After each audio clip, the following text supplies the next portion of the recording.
प्रणाम जी सुंदर साथ जी। आप सबके चरणों में मंगल प्रेम प्रणाम। आज हम सब सुंदर साथ हमारे श्री प्राणनाथ कन्या गुरुकुल की जो छात्राएं हैं, उन सब ने जो चौथा और पांचवा पहर हमारे सामने बहुत ही अच्छे ढंग से प्रस्तुत किया था, उसकी प्रश्नोत्तरी करेंगे और फिर से उन सुंदर साथ के नाम दोहराएंगे जिन्होंने उन पहर के दौरान, ये बड़े इंपॉर्टेंट पहर थे।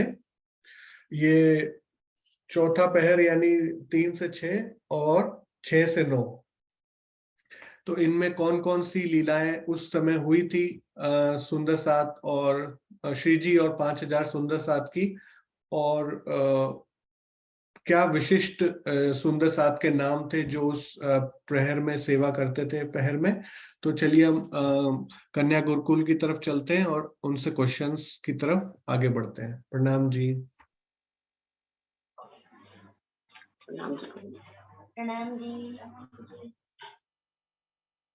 प्रथम लागू दो चरण को, धनी न छुड़ायो खिला, लाख चली लाल एड़िया, मेरे जीव के जीवन, मेरे जीव के ही जीवन। इन पाँव तले पड़ी रहूं, धनी नजर खोलो बात न, पलना वालू निरखु नेत्रे, मेरे जीव के ही जीवन, मेरे जीव के ही जीवन।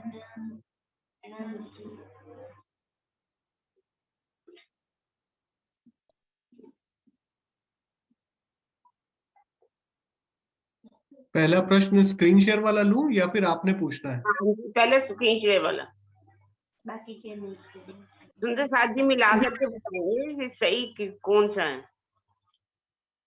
ओके ठीक है, बस 1 मिनट दीजिए।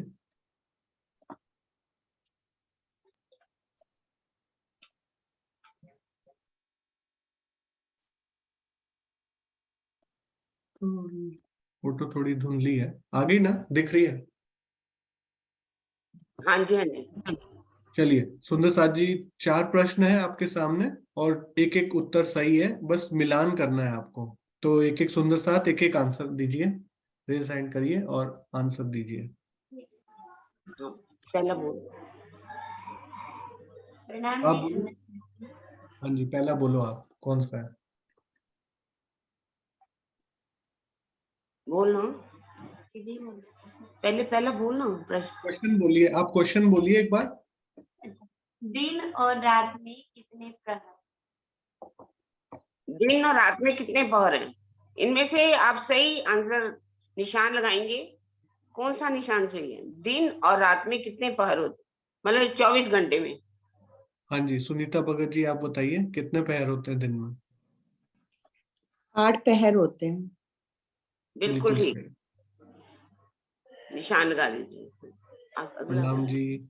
अब नेक्स्ट सुंदर साथ हमारे अनिल भैया, आप एक बार क्वेश्चन पढ़िए, नेक्स्ट क्वेश्चन पढ़िए आप। एक पहर में कितने घंटे? हाँ जी, 3 घंटे होते हैं।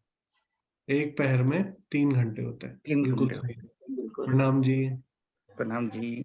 अब नेक्स्ट एक सुंदर साथ स्वीटी जी आप बताइए। वैसे तो आप सबने कल आना ही है दहलाने टीम। हाँ जी, तीसरा क्वेश्चन पढ़िए बेटा, तीसरा क्वेश्चन पढ़िए। एक पहर में कितनी घड़ियां? 8 घड़ियां।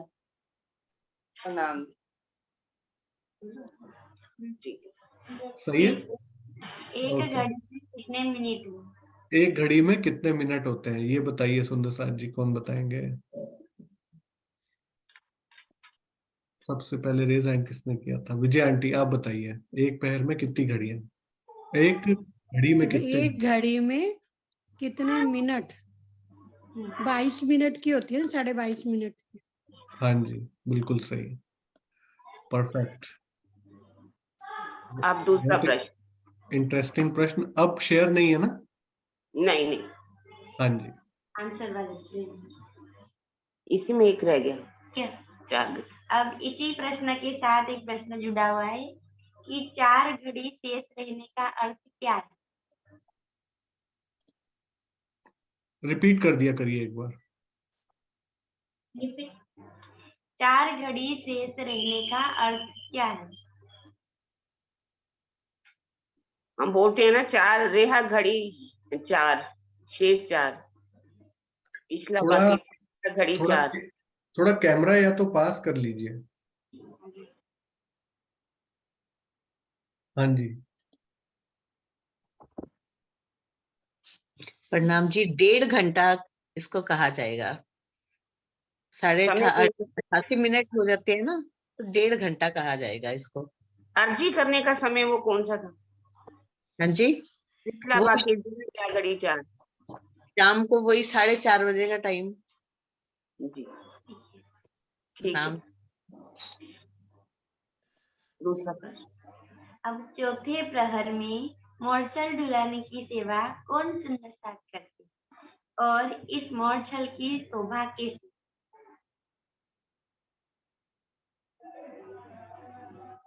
एक बार और बोलिए बेटा। चौथे प्रहर में मोरछल डुलाने की सेवा कौन सुंदर साथ करती है और यह मोरछल की शोभा कैसी है? प्रणाम जी सुंदर साथ जी। चौथे पैर में मोरछल डुलाने की सेवा महाराजा छत्रसाल जी करते हैं और उनके जो नहीं हाँ, और सही है। उसके जो नहीं नहीं, आप भी बताइए, और भी सुंदर साथ आपकी सहयोगिता देगा। चलिए आप बताइए। छत्रसाल जी है, और फिर आगे क्या बोल रहे हैं आप, बोलिए। कैसा है मोरछल? उनमें जो मोरछल लग के नीचे की मुठ होती है वो चांदी की बनी होती है और बहुत सुंदरता लिए हुए होती है, उसको जो है महाराजा छत्रसाल जी डुलाते हैं। ठीक है, प्रणाम जी। और सहयोगिता देगा। भैया बनवारी लाल जी मोरछल की सेवा करते हैं और ये जो है उसकी मोरपंखी की बनी होती है, जो इसकी मूठ होती है वह कंचन की बनी होती है। बनावट तो बहुत सही बताई है ना। और भी एक सुंदर साथ का नाम बताइए। एक और सुंदर साथ भी है।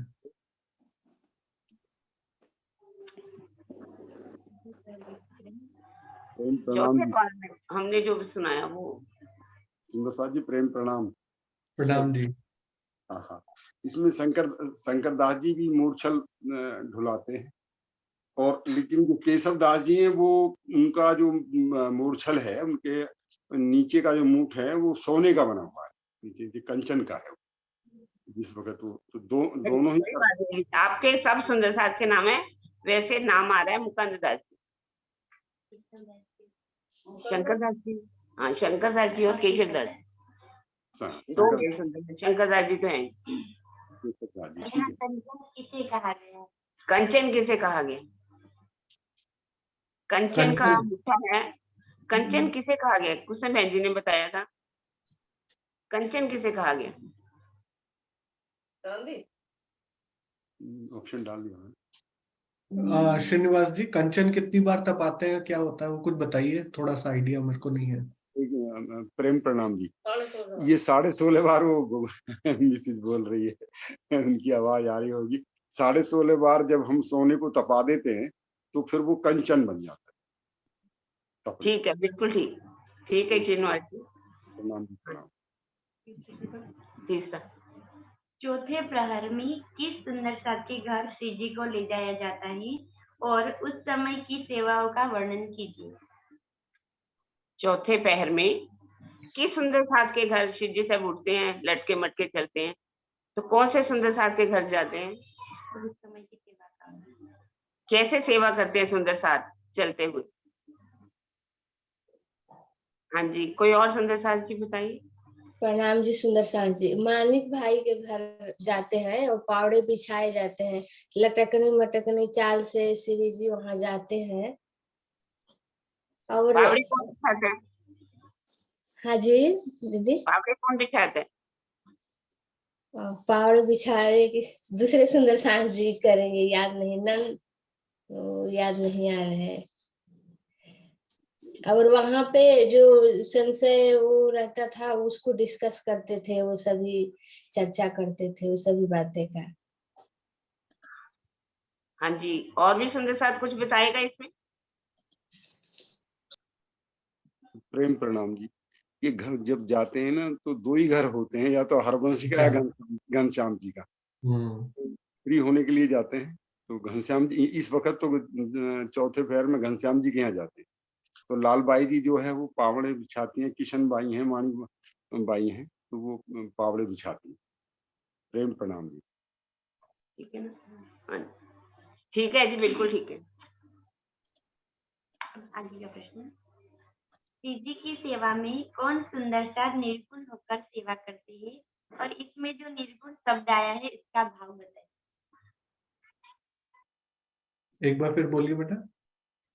श्री जी की सेवा में कौन सुंदर सा निर्गुण होकर सेवा करते हैं, इनका नाम बताइए, और इसमें निर्गुण शब्द का जो भाव है। शब्द है उसका भाव बताइए।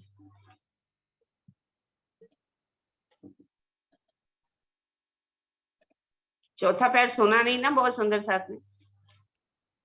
इसमें तो जो आता है शायद वल्लभ दास जी और गंगा दास जी फकीरी वेश में ही श्री जी के चरणों में ही रहते हैं। प्रणाम। और जहाँ तक मुझे तो यही ध्यान है, दो नाम थे, ये वल्लभ दास जी और गंगा दास जी, यही नम्र भाव से यही चरणों में फकीर हैं। निर्गुण का अर्थ क्या होता है? निर्गुण और सरगुण तो वैसे आ जाता है ना, वैसे तो जैसे कोई परिवार वाले हो गए या छड़े हो गए। यहाँ तो उन आया था कि फकीरी वेश में ही रहते हैं, उनके पास उनके चरणों में श्री जी के और सेवा वही करते। हाँ जी, हाँ जी, हाँ जी, विजय बहन जी बहुत अच्छा बताया। जो माया से पूरी तरह से विरक्त हो जाते हैं, घर बार छोड़ देते हैं, और इनके अंदर 3 गुण नहीं होते, 3 गुणों से वो पूरे हो जाते हैं, तो उनको निर्गुण कहा गया। हाँ, अगला प्रश्न।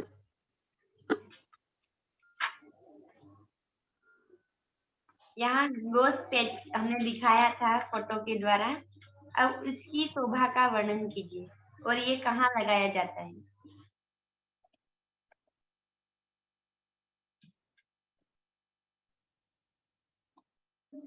गोश्त पेच मतलब कैसा होता है, उसकी शोभा कहाँ लगाया जाता है? और सुंदर साहब कोई भी बताएं, हाथ खड़ा करें।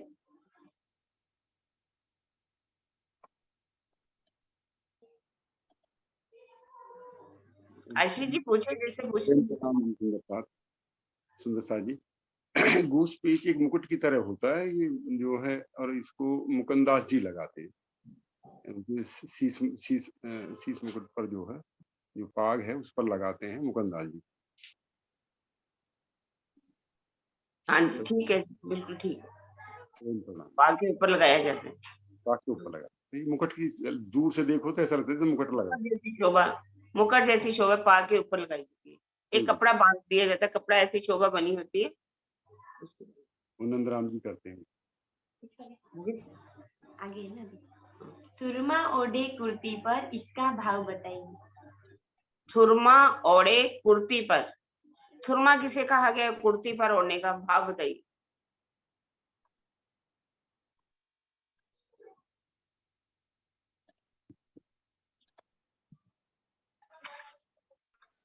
प्रणाम जी सुंदर साथ जी। सुरमा ना एक आधी बाजू का कुर्ता होता है जो सफेद कलर का होता है। ठीक है सुंदर साथ जी। सुरमा, सुरमा कुर्ती तो है, कुर्ती जामा हो गया ना, कुर्ती की बात अलग है और सुरमा बात अलग है। सुरमा किसे कहते हैं?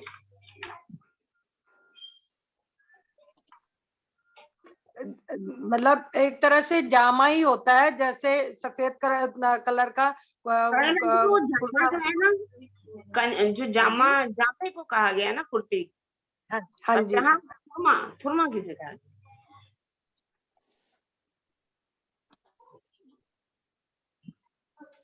और थुरमा के आगे क्या बोला आपने? आपकी सहयोगिता और सुंदर साथ करेंगे। प्रणाम जी सुंदर साथ जी। हल्का चादर होता है ओढ़ने के लिए, उसे थुरमा कहते हैं। हाँ जी, अंगोछा टाइप होता है, अंगोछा जैसे पिछोरी है, जैसे उसको कह सकते हैं, कंधे पर कपड़ा रख लिया जाता है, उसको अंगोछा कहा जाता है। थुरमा जिसे कहा गया, कुर्ती के ऊपर शिव जी सब रख ले। ऊनी ऊनी चादर होती है ओढ़ने के लिए, कंबल जैसे पतला हाँ सा। जी, खत्म। ठीक है सुंदर साज जी, प्रणाम। हाँ जी, नेक्स्ट प्रश्न। घनश्याम जी के घर जाते समय चंद्रमा कौन कौन बांधते हैं और कहाँ कहाँ चंद्रमा बांधा जाता है? घनश्याम जी के घर जब शिव जी साहब जाते हैं तो चंद्रमा जो है वो कौन उड़ा करके ऊपर से लेके जाते हैं और कहाँ कहाँ लगाया जाता है, किसकी सेवा में ये काम आता है?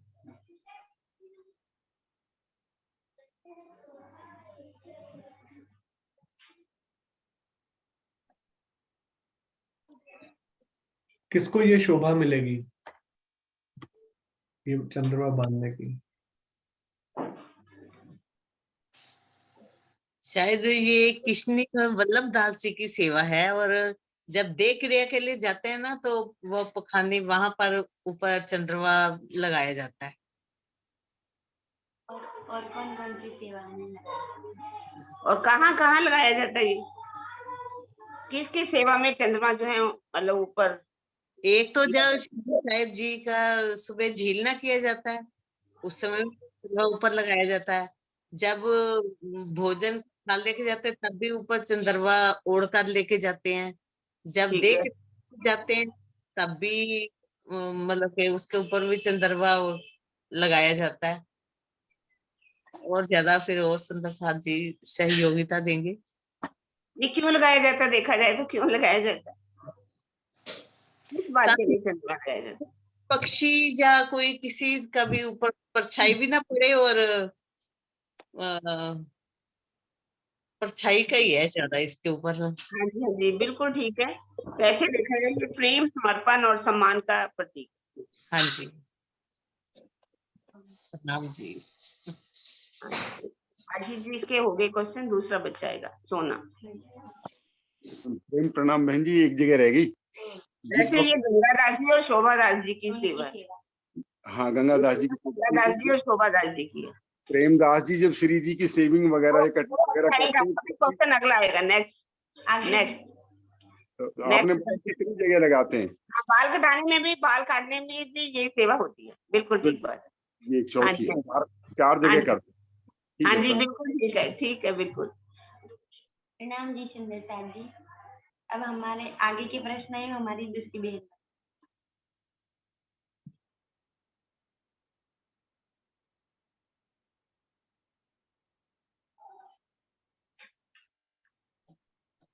प्रणाम जी सुंदर साथ जी।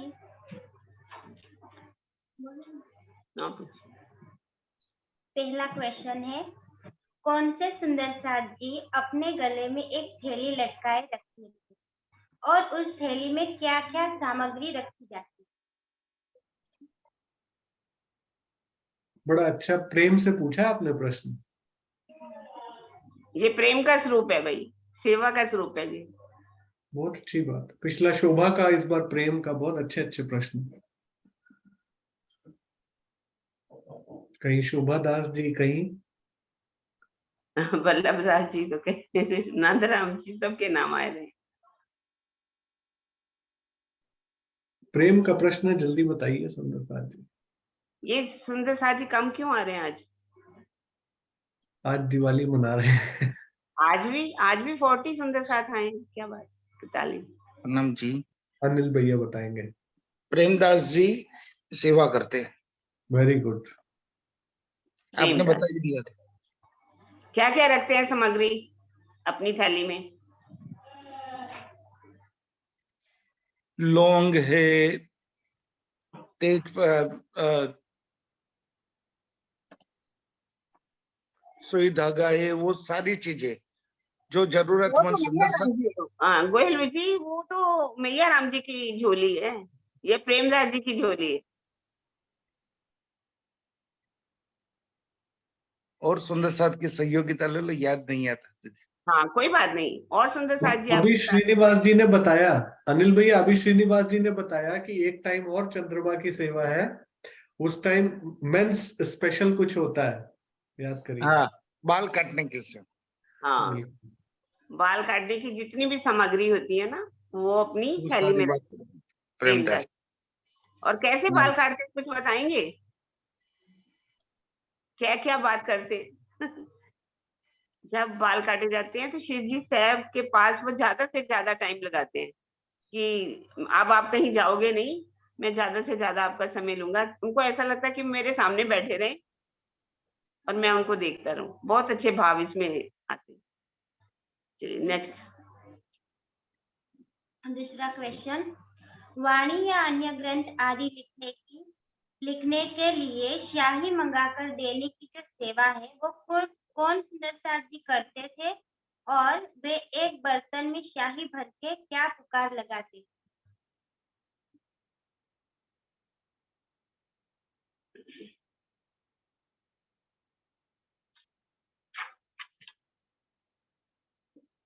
बुद्धि वाला प्रश्न पूछा है इन्होंने, ध्यान से आंसर करिएगा सुंदर साथ जी।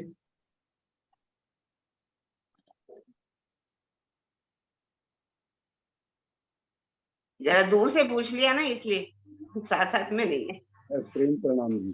ये बुद्ध सेन जी हैं जो शाही की सेवा करते हैं, इनकी ही रहती है ये सेवा। हमेशा बना के तैयार भी करते हैं और फिर आवाज लगाते हैं। क्या पुकारते हैं? जिस किसी को भी शाही लेनी है वो ले लीजिए, तो वो कुंजा रखते हैं अपने पास और सबको शाही बांटते फिरते रहते हैं। प्रेम प्रणाम। ठीक है। बहुत बड़ी प्रिंटिंग प्रेस की सेवा है इनकी।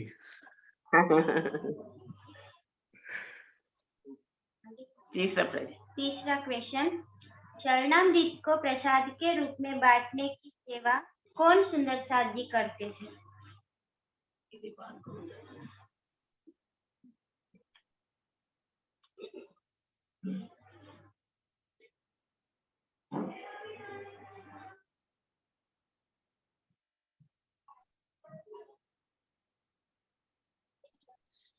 देखिए, ये शोभा तो संसार के बड़े बड़े जो स्वामी हो गए तीनों, उनको भी नहीं मिली, लेकिन एक सुंदर साथ को मिल गई है।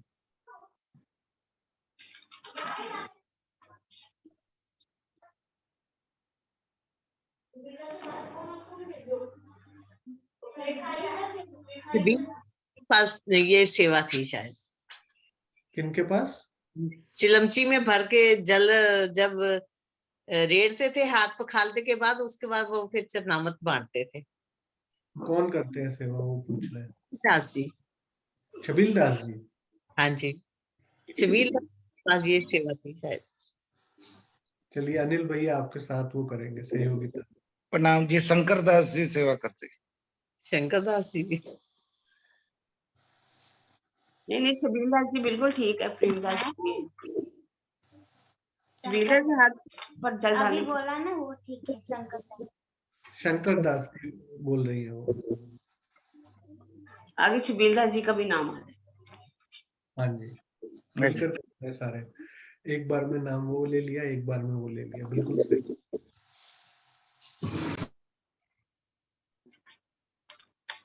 श्री जी जिस तख्त के ऊपर विराजमान होते हैं, उस तख्त की शोभा कैसी है और इसकी देखरेख कौन सुंदर साथ जी करते?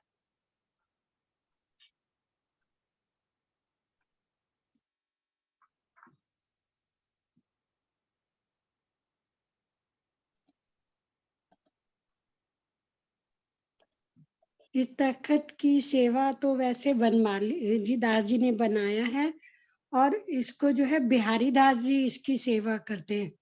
चादर बिछाना बिहारी दास जी सेवा करते हैं।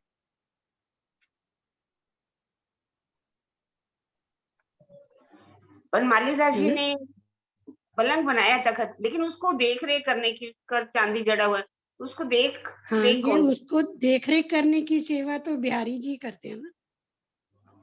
वो बिछाने की सेवा करते हैं, गादी तकिए गाल मसूरी सब बिछाते हैं, लेकिन तखत को देखने की सेवा है। यही है ना? जवाब ही बोल दी। नहीं, नाम नहीं बताया अभी। मतलब तख्त की शोभा का मेरे को तो ध्यान यही था कि बाकी और कोई सुंदर साथ? और कोई सुंदर साथ है? बुद्धि वाले सुंदर साथ होंगे शायद। हाँ बुद्धि वाले हैं। बुद्धि से बताइए।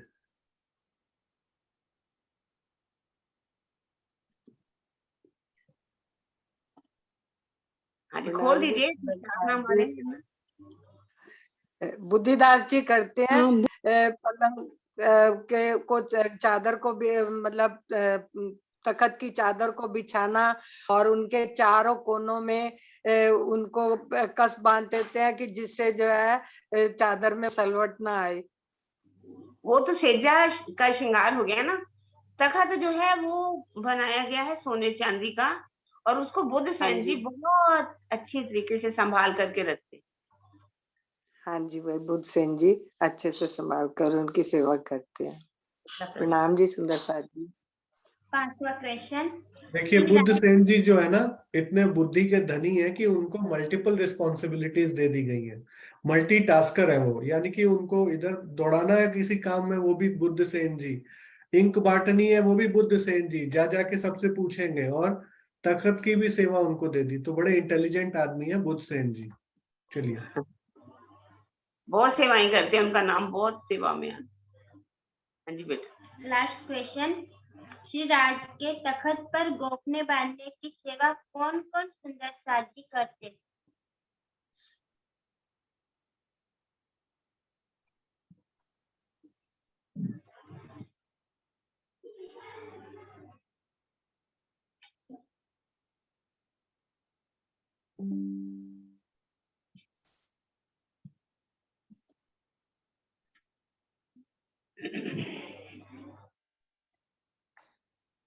गोफने बांधने की सेवा मानिक भाई जी, लाल भाई जी और घनश्याम दास जी करते हैं।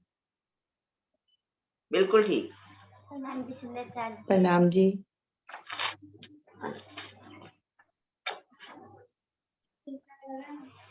कुछ भी करें।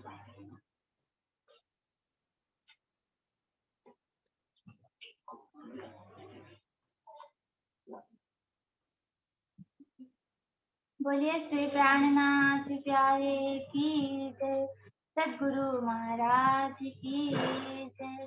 प्रणाम जी सुंदर साथ जी।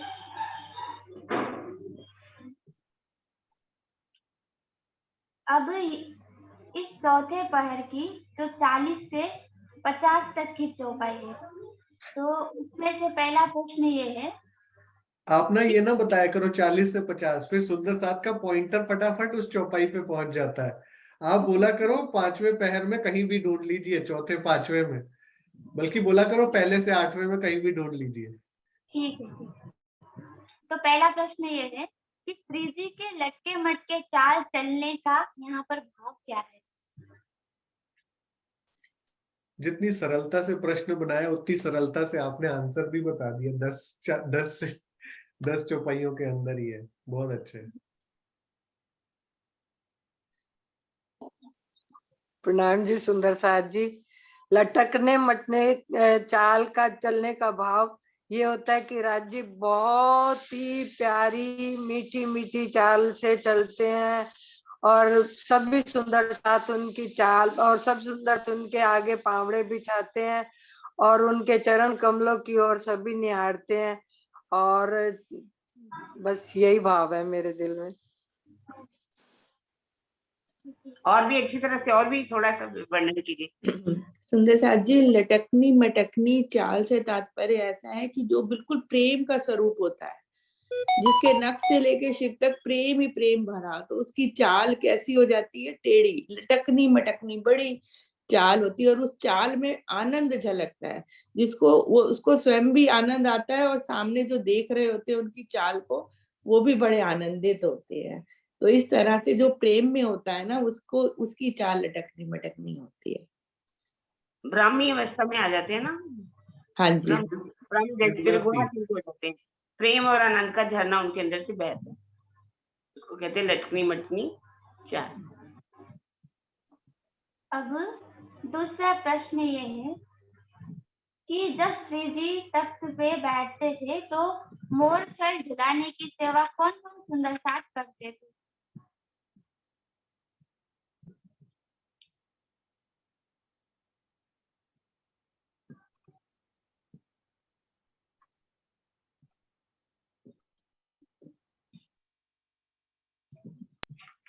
प्रणाम जी। जब श्री जी तखत पर बैठते हैं तो केशव जी और शंकर भाई दोनों मोरछल लाने की सेवा करते हैं। अब तीसरा प्रश्न ये है कि यहाँ पे कहा गया है अर्श की डिमांड, तो इसका तात्पर्य किससे लिया जाता है?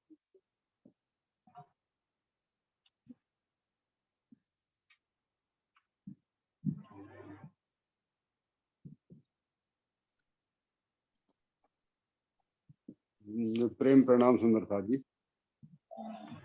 हजरत मोहम्मद साहब ने ना 6 प्रकार की नमाज का वर्णन किया था, लेकिन 5 वक्त की नमाज जो है वो शरीयत की बताई। तो उनमें से एक वक्त की नमाज जो है, जो अर्श की नमाज है, उसे उन्होंने कहा था कि वक्त क़यामत को जब खुदा इस दुनिया में आएंगे और इमाम मेहदी साहब आएंगे, मैं भी उनके साथ होऊंगा, तो वो मोमिनों के द्वारा होगी और जो अर्श की नमाज करेंगे वो ही अर्श को वापस जाएंगे। ये अर्जी है, नमाज का मतलब होता है अर्जी करना, और ये अर्श की अर्जी है, अर्थात परमधाम की अर्जी है कि हमको इस खेल से सिताब काटो सिराज, तो हमें वापस ले चलो, और परमधाम वापस ले जाने की अर्जी है ये। तो ये मोमिनों के लिए ही लिखी है और ये वक्त क़यामत में लिखा है, इसको करेंगे मोमिन करेंगे। प्रेम प्रणाम। और चौथा प्रश्न ये है कि चौपाई में कहा गया है अरस अजीम पहुंचावने हके पकड़े हाथ, तो इस चौपाई में हके पकड़े हाथ का आशय क्या है?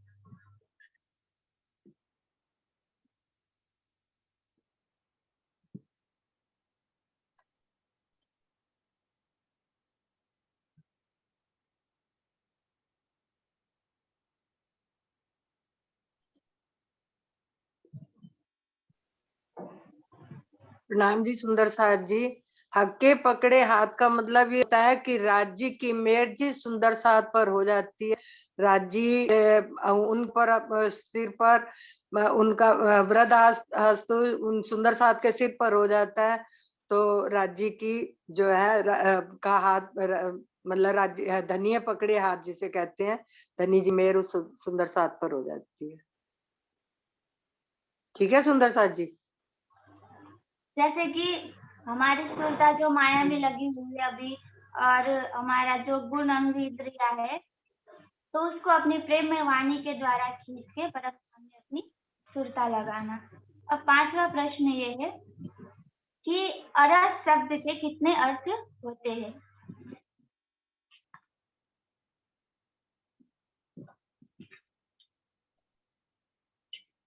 प्रेम प्रणाम जी सुंदर साथ जी। ये 3 प्रकार के अर्श का वर्णन आया है। एक इसको जो मलकूत है, ये जीवों का अर्श है, यहाँ विष्णु भगवान की जो है ये बैठक होती है, यहाँ उनका लोक है ये, तो इसको भी अर्श करके लिखा गया है। और एक जो है जबरूत के को भी कहा है कि वो जो है ईश्वर आत्माओं का जो है वो भी अर्श है, और एक लाहूत है, वो परम नाम को करके कहा, वो रूहों का यानी कि ब्रह्म आत्माओं का अर्श है।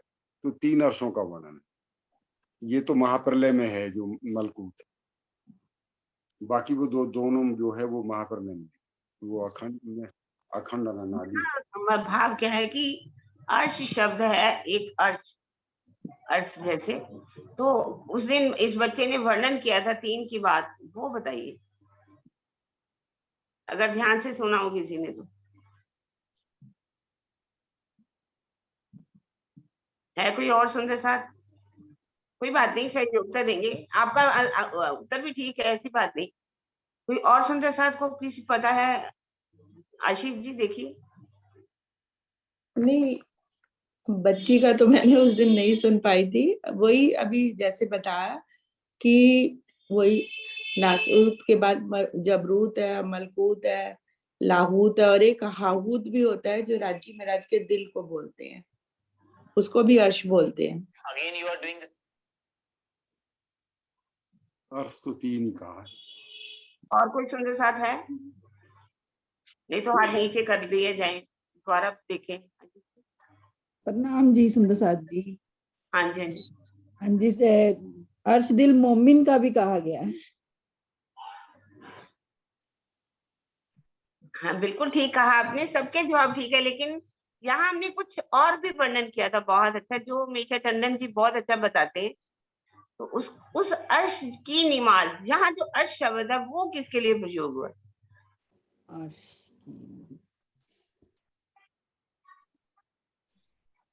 चलिए कोई बात नहीं।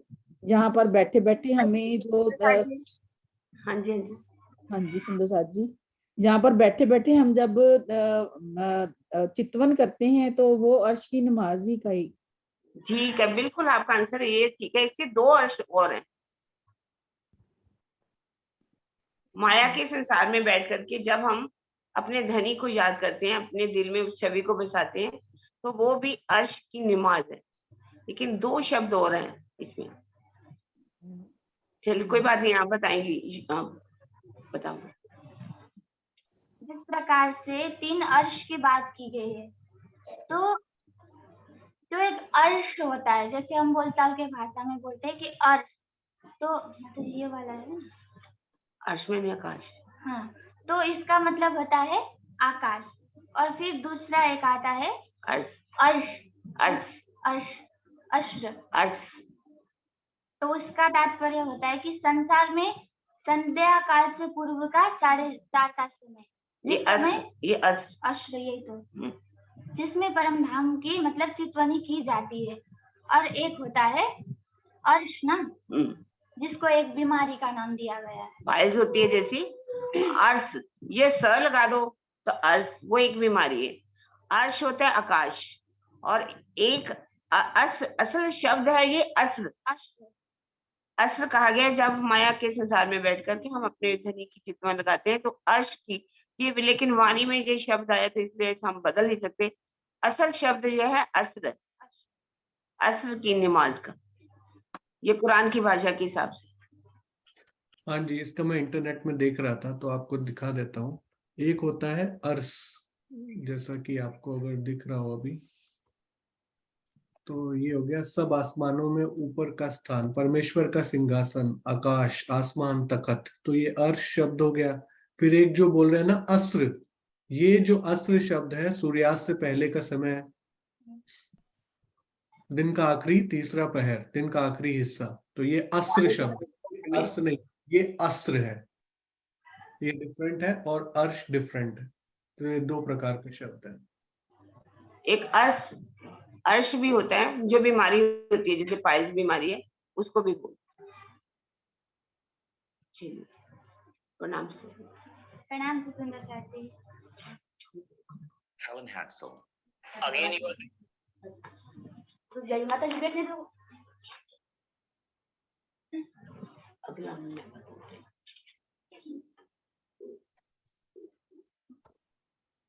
प्रणाम जी सुंदर साथी।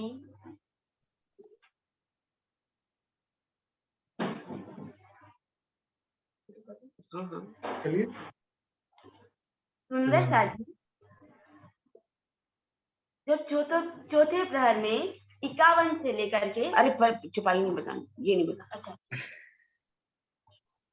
सूरज सिंह जी तरकस और तीर रखते हैं, घनश्याम जी बर्छी रखते हैं, इसका मुख्य उद्देश्य क्या है?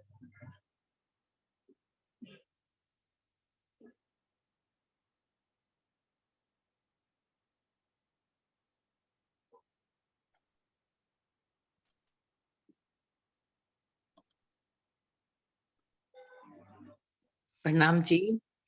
इसका तीर, सर्कस या तलवार रखने का मतलब ये नहीं था कि कोई चोर डाकू बाहर से आने हैं, इसका ये भाव नहीं था। जैसे एक कोई राजा का दरबार होता है तो उसके भी आसपास बहुत उसके पहरेदार खड़े रहते हैं, तो ये हमारे महाराजाओं के भी महाराजा श्री जी साहेब जी का दरबार है, तो ये शोभा का स्वरूप है। जो कोई ढाल तलवार लेके खड़ा है, तो कोई म्यान में तलवार, कोई तरकस लेके तीर कमान लेके खड़ा है, ये उनकी शोभा के लिए हैं सब खड़े। कोई चोर डाकू की यहाँ क्यों, जहाँ 5,000 की जमात है इकट्ठी बैठी, तो वहां तो किसी बाहर 5 देव जहाँ रक्षा के लिए खड़े रहते हैं, जबराइल असराफिल, वहां तो कोई चोर डाकू आने का सवाल ही नहीं होता। तो ये राजी महाराज की, शिवजी साहिब जी की शोभा का स्वरूप है। सब जो जितने भी खड़े होते हैं उनकी शोभा के लिए खड़े होते हैं। राम जी। हाँ जी, बिल्कुल ठीक है जी, बिल्कुल बहुत अच्छा उत्तर दिया। दूसरा प्रश्न है, रुपए की रकेबी का अर्थ क्या होता है और रुपए की रकेबी में क्या लाया जाता है?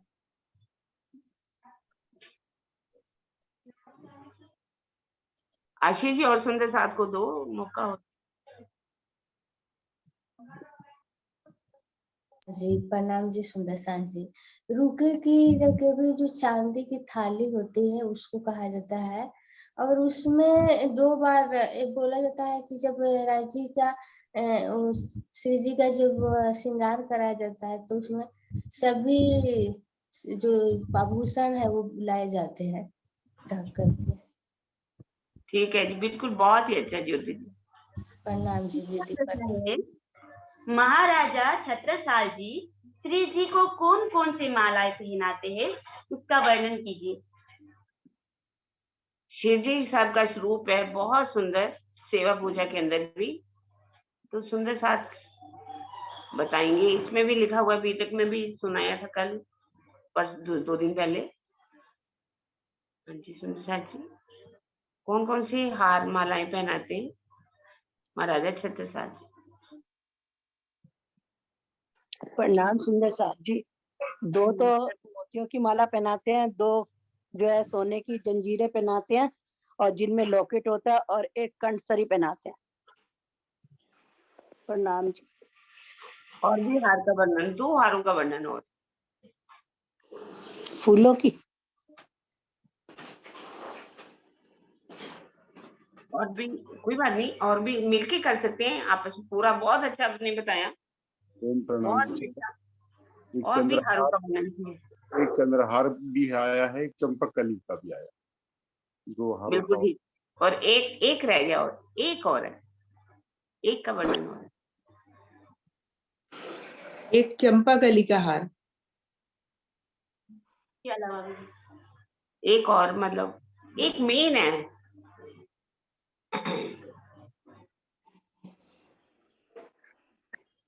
वो हार बहुत अच्छा वर्णन कर दिया। चंद्रहार भी है, चंपकली का हार भी है, 2 सांपले भी, मोतियों की है, तुलसी की माला और दुग्धी की कंठी। 2 एक हार। कंठी है ना, तुलसी की कंठी। बिल्कुल, जिसमें कंठी। हाँ कंठी, सोने की कंठी। हाँ जी, जो गले के साथ लगी हुई है। हाँ यहाँ पे। हाँ जी जी, बिल्कुल ठीक।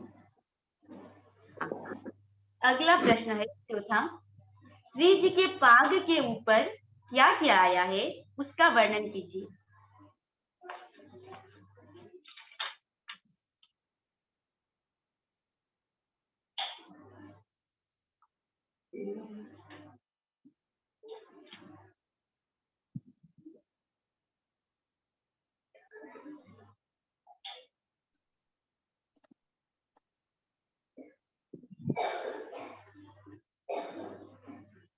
पाग के ऊपर क्या लगी हुई है सुंदर जी? बहुत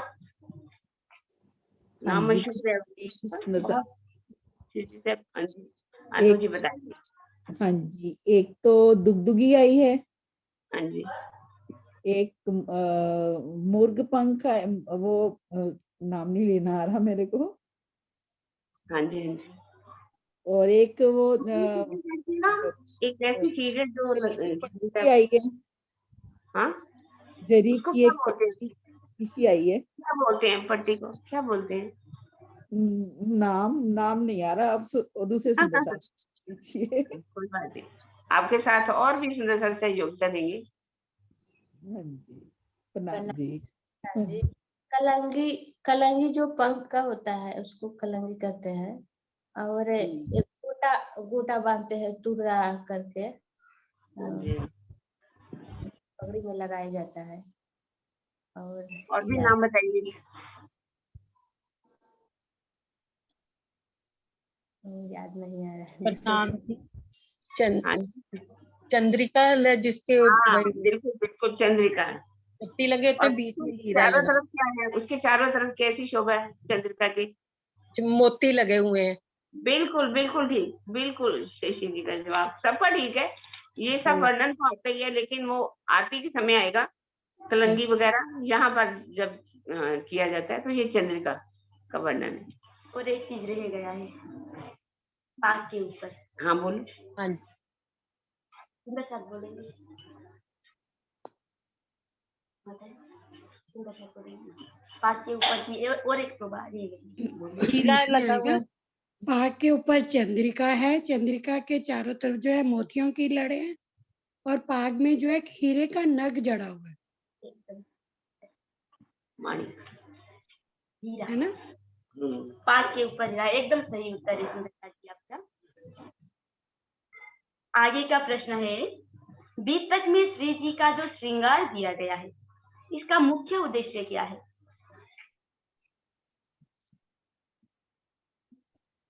बहुत अच्छा प्रश्न बनाया। बीतक में जो श्री जी का श्रृंगार दिया गया है, उसका मुख्य उद्देश्य क्या है?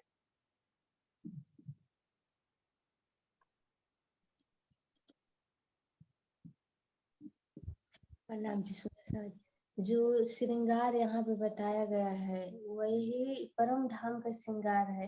यही करके कि जो हमारे मूल स्वरूप धाम धन परम धाम में है, वही स्वरूप यहाँ पर विराजमान है। तो हम उनको ही मान करके अपने पूर्ण ब्रह्म अक्षरातीत ही मान करके यहाँ पर श्रृंगार करा रहे हैं सभी सुंदर साथ जी। उनको अक्षरा परम धाम में ये श्रृंगार होता है कहाँ पर? परम धाम में श्रृंगार देहलान में जी के बनाते हैं। विष्णु का श्रृंगार कहाँ होता है? देहलान में तीजी भूमि की प्रसाद है ना, देहलान है वहाँ पर। सिपाही सिपाही बोलेंगे, सिपाही एक ही चरण। नहीं दीदी याद नहीं आ रहा है। देहलान कोई और सुंदर साथ सिपाही बोलेगा? उस दिन बोली थी जिन्होंने थोड़े से सुंदर साथ थे, लेकिन सिपाही भी बोली थी। देहलान में आरोगे और मंदिर इत ही दीदार पोड़े पलंग। पहला चरण तो जरूरी है। हाँ जी, श्रृंगार करें देहलान में। बिल्कुल बिल्कुल ठीक। मंदिर इत ही दीदार नूर को दिन पोड़े पलंग अंदर। ठीक है सुंदर साथ जी। सुंदर साथ जी, ये आपने बोला सही उत्तर है कि परम धाम के भाग से लेकर श्रृंगार कराया गया, और उस श्रृंगार को सुनने के बाद अब उसे क्या करना चाहिए? ये था मुख्य उद्देश्य। मुख्य उद्देश्य तो यही है कि जैसे हम श्री साहिब जी का श्रृंगार देखेंगे तो हम यही सोचेंगे ये हमारे मूल स्वरूप परम धाम में श्री राजी महाराज का, श्यामा महारानी का श्रृंगार है, तो हमारी सोचता वैसे वैसे ही उस तरफ अपना चलेगी और हम अपने आप को परम धाम में ले जाएंगे। चितवन के लिए प्रेरित करती है ये प्रश्न। परम धाम पहुंचेंगे। एकदम सही उत्तर है। प्रेम वही इश्क की मतलब के अंकुरित होगा, फूटेगी वो झरने और हम अपने आप को वहां पहुंचाएंगे। बाकी महाराज जी ने श्रृंगार बताया है कि ताकि हम लोग वो श्रृंगार सागर ग्रंथ पढ़े तो हमारी चितवन लगे, तो हमारी सुरता में वही स्वरूप झलके कि हमारे राज्य का श्रृंगार है। यहाँ पे भी श्रृंगार कराते हैं ताकि हमारी सुरता में वही चितवन बढ़े, ताकि हम राज्य वही है ना, जैसे हम दिन में जो भी करते हैं वो रात को हमारे सपनों में वही चलता है, सुषुप्ति अवस्था में वो पहुंच जाता है। इसी तरह जैसे जैसे हम राज्य का श्रृंगार अपने दिल में बसाएंगे, वो सुषुप्ति अवस्था के द्वारा हमारे वो चला जाएगा, तो वो रखेगा और हम वहां पर श्रोता को परम धाम ले जाएंगे। प्रणाम जी सुंदर साथ जी, आपके पूछने से मुझे वो चौपाई याद आ रही है। श्रृंगार किया सब दुल्हे वस्त्र और भूखन, अब वक्त हुआ देखन का, देखो रूह के नैना। प्रणाम जी। अब आगे का प्रश्न है, श्री जी के लिए वायु महारानी जी किसके हाथों आभूषण भिजवा रहे थे? इसके लिए ऑप्शन है, एक नंबर में लालदास जी, दूसरे नंबर में शेख बदर जी, और तीसरे नंबर में मकरंद जी, और चौथे नंबर में घनश्याम जी। किसके लिए भिजवाती है, किनके हाथों भिजवाती है?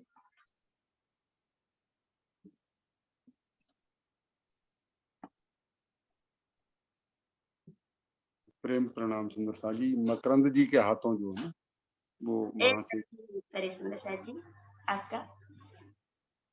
अब जो प्रश्न था वो समाप्त हो गया। अब जो नेपाली में जो सेवा का टॉपिक लिया था उस नेपाली में मैंने 2 प्रश्न किए हैं, मैं उसको पूछना चाहती हूँ। वर्तमान समयमा कुन लीला चल्दैछ र यो लीलामा राज्यलाई रिझाउन एउटा मात्रै सरल उपाय के? नेपाली सुंदर साथ अपने नेपाल के हैं, अगर बीच में तो वो उसको समझेंगे, उत्तर देंगे। क्या बिल्कुल हिंदी में भी उत्तर दे सकते हैं? नेपाली सुंदर साथ भी उत्तर दे सकते हैं। उनके लिए प्रश्न बनाया गया। विदुर भैया ने रेज हैंड नहीं किया शायद। 1 मिनट। नेहा अरे विदुर जी आप बताइए। प्रणाम जी। जी प्रणाम जी। वर्तमान समयमा 6 दिनको लीला चल्दैछ, यसमा राज्यलाई पाउने एउटा मात्रै उपाय प्रेमको मार्ग हुनुपर्छ मेरो ख्यालमा। मैले त्यति धेरै ध्यान दिएर सुन्न पाएको त छैन। दिवाली चलिरहेको छ, भाइटिका बहिनीले सम्झिनुहुन्छ, भाइटिका आज दिन छ, एकदम भिडभाड परिरहेको छ। तैपनि मेरो ख्यालमा प्रेमको मार्ग हुनुपर्छ र अहिले 6 दिनको लीला चलिरहेको छ। प्रणाम जी। एकदम सही। प्रेमसँग जोड्न पनि प्रेम सेवा गरेर हामी राज्यलाई रिझाउन सक्दछौँ। र दोस्रो प्रश्न तन मन र जीवको सेवाको बारेमा विस्तारले भन्नुहोस्।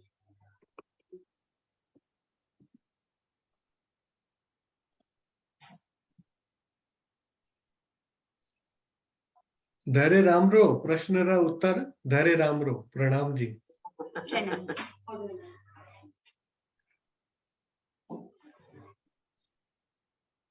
हाँ जी, नेपाली सुंदर साथ आइए। तनको सेवा, मनको सेवा र धनको सेवा अनि जीवको सेवा कसरी हुँदछ यसको बारेमा विस्तारले भन्नु। प्रणाम जी, मुझे भी पूरा मालूम नहीं है, क्या करें। दूसरे सुंदर साथ को हिंदी में पूछना पड़ेगा जैसे लग रहा है। मैं भी बिजी हूँ ना थोड़ा सा। हिंदी में दूसरे सुंदर साथ को हिंदी में पूछकर हाँ जी। प्रणाम जी। ठीक, प्रणाम जी। प्रणाम जी। प्रणाम जी सुंदर साथ जी। तन को अपने तन मन जीव को न्यौछावर करना, यही क्वेश्चन था ना, पूरा हमको समझ में नहीं आया नेपाली में। तन मन जीव, आप एक बार इसका नेपाली और हिंदी दोनों वर्जन बताइए। तन मन धन र जीवको सेवाको बारेमा विस्तारले भन्नुहोस् कि कसरी हुँदछ। तन मन और जीव का सेवा कैसे होता है इसके बारे में विस्तार पूर्वक बताइए। हाँ जी। तन को अपने राज्य के जैसे चितवन में सुंदर साथ की सेवा करके और जो भी राज्य की सेवा श्रद्धा समर्पण में करके सुंदर साथ जी की सेवा करके अपने सदगुरु महाराज जी की सेवा करके तन को न्यौछावर करना है। और मन जो इधर उधर संसार में जो भाग रहा है, संसार के कामों में लग रहा है, तो इसको मन को भी अपने राज्य के तरफ ही लगाना है। हर काम में राज्य के शुद्धता से अपने परम धाम में मन को भी भ्रमण करवाना है। और जीव जो है, जो लाखों जन्मों से जन्म मरण के चक्कर में पड़ा है और संसार के कर्मों में भुगत रहा है, इसको भी मन को भी अपने धनी के चरणों में लगा करके और पिया के परम धाम के 25 पक्षों में जो चितवनी चर्चनी है उसको करके जीव को निर्मल करके इस जीव को भी सुहागिन बनाना है, ताकि ये जीव भी पिया के जब आत्मा का रस मिलने लगे जीव के ऊपर भी, तो ये भी जीव सुहागी हो जाए, ये भी आत्मा का ही स्वरूप बन जाए। जब जीव एक आता है चौपाई जीव कर सी आत्म, तो उसी तरह इस जीव को भी आत्मा का ही लेना पड़ेगा कि मैं आत्मा हूँ, मैं जीव हूँ। इसको भी अपने राज्य के स्वरूप सतगुरु महाराज जी के सेवा में सुंदर साथ जी के तन मन जीव से न्यौछावर होना है। हर पहर 8 पहर 64 घड़ी हर पल अपने तन मन जीव को परम धाम में ही न्यौछावर करना है। संसार में रहते हुए भी सभी कर्मों से बातों को सुनना है, पिया जी की ही बातों को सुनना है, कर्मों को करना है। और जो धन है वो धन भी इस संसार के लिए तो कितने हम कर देते हैं, लेकिन जो हमारा धन है वो इस राज्य के पथ पर चलने में, और जो प्राणनाथ जी हमारे जो जागरण कार्य में है उसमें जो धन लगा है वही हमारे लिए इस जीव के लिए उपकार है। प्रणाम जी सुंदर साथ जी। इतना ही आता है और सुंदर साथ जी। बहुत अच्छा, आपका सही उत्तर है। इसी को मैं सरल शब्द में बता देना चाहती हूँ, छोटे शब्द में, कि तन की सेवा जो है वो है इस तन को जागनी कार्य के लिए ही झोंक देना, और मन की सेवा है मन में अहम ना ला करके सिर्फ राज्य की तरफ ही लगाना। धन की सेवा तीसरा जो है, हमारे पास जो धन होता है उसको हम राज्य के कार्य में, जागनी कार्य में लगा देना, वो है धन की सेवा। और जो लास्ट में पूछा था जीव की सेवा, जीव में भी आत्मा भाव ला करके धनी की सेवा करना। सुंदर सा जी, मेरे प्रश्न आज के इतने ही थे। प्रणाम जी। प्रणाम। हाँ जी, शशि चड्डा जी आप बोल रहे थे कुछ। ये सेवा 70 साल जी ने करके दिखाई। मैं ये कहना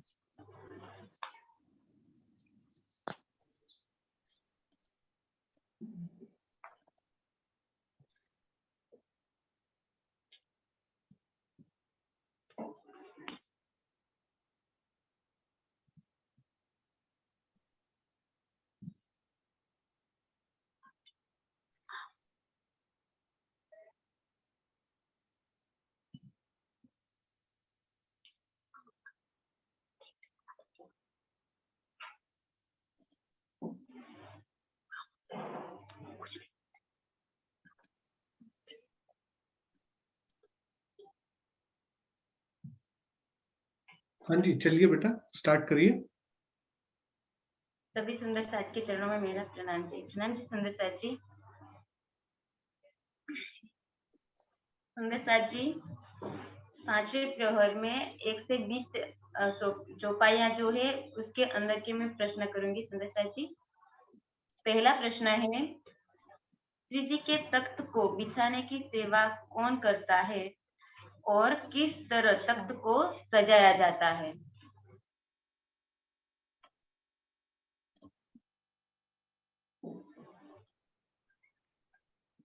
दोबारा में।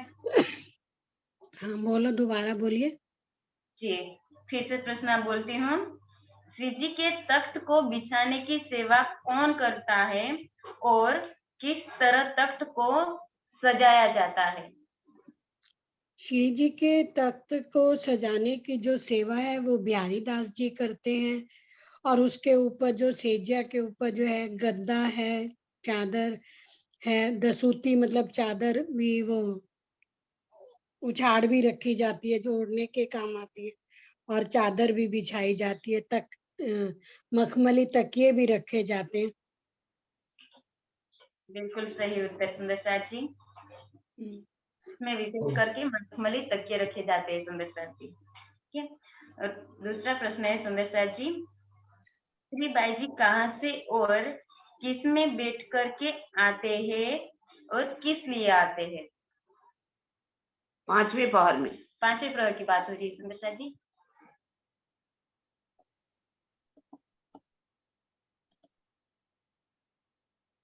कहाँ से आते हैं, किस पे बैठ करके आते हैं, किस कारण से? बाईजी बाईजी। हाँ जी आशीष जी, कौन सुंदर साथ बताएगा? प्रणाम जी। कोठा मंदिर से आते हैं बाई जी सुखपाल में बैठ के, और भोजन के लिए आते हैं, भोजन अरगवाने के लिए शिव जी को। बिल्कुल सही है सुंदर जी। आगे का प्रश्न है सुंदर जी, भोजन करते समय मुंह पर रुमाल क्यों बांधा जाता है सुंदर जी?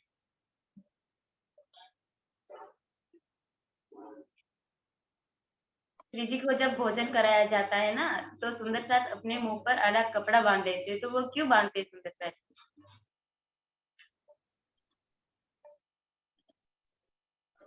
प्रणाम जी सुंदर साथ जी।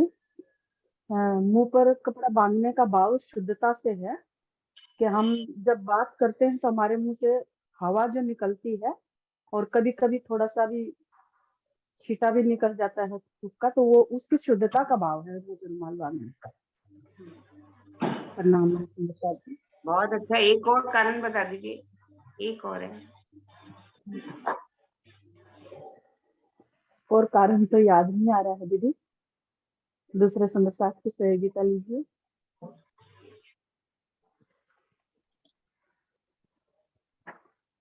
हाँ जी, प्रणाम जी सुंदर साथ जी। एक तो कारण यही है कि शुद्धता के लिए कि अपना श्री जी का भोजन जूठा ना हो, और दूसरी ये बात ये है कि श्री जी से पहले उस भोजन की स्मेल हम में ना आए। बिल्कुल, बहुत अच्छा अनु जी, बहुत अच्छा। उसकी जो खुशबू है पहले हम ना ले, बल्कि श्री जी साहब स्वयं ले। प्रणाम जी दीदी। प्रणाम जी, प्रणाम जी। और आगे का प्रश्न है सुंदर साथ जी, भोग कितने प्रकार के होते हैं और कौन कौन से समय पर लगाया जाता है? थोड़ा भोग के बारे में बोलिए सुंदर साथ जी। कब कब भोग लगता है, उसको क्या क्या बोला जाता है? अक्सर हम बोलते हैं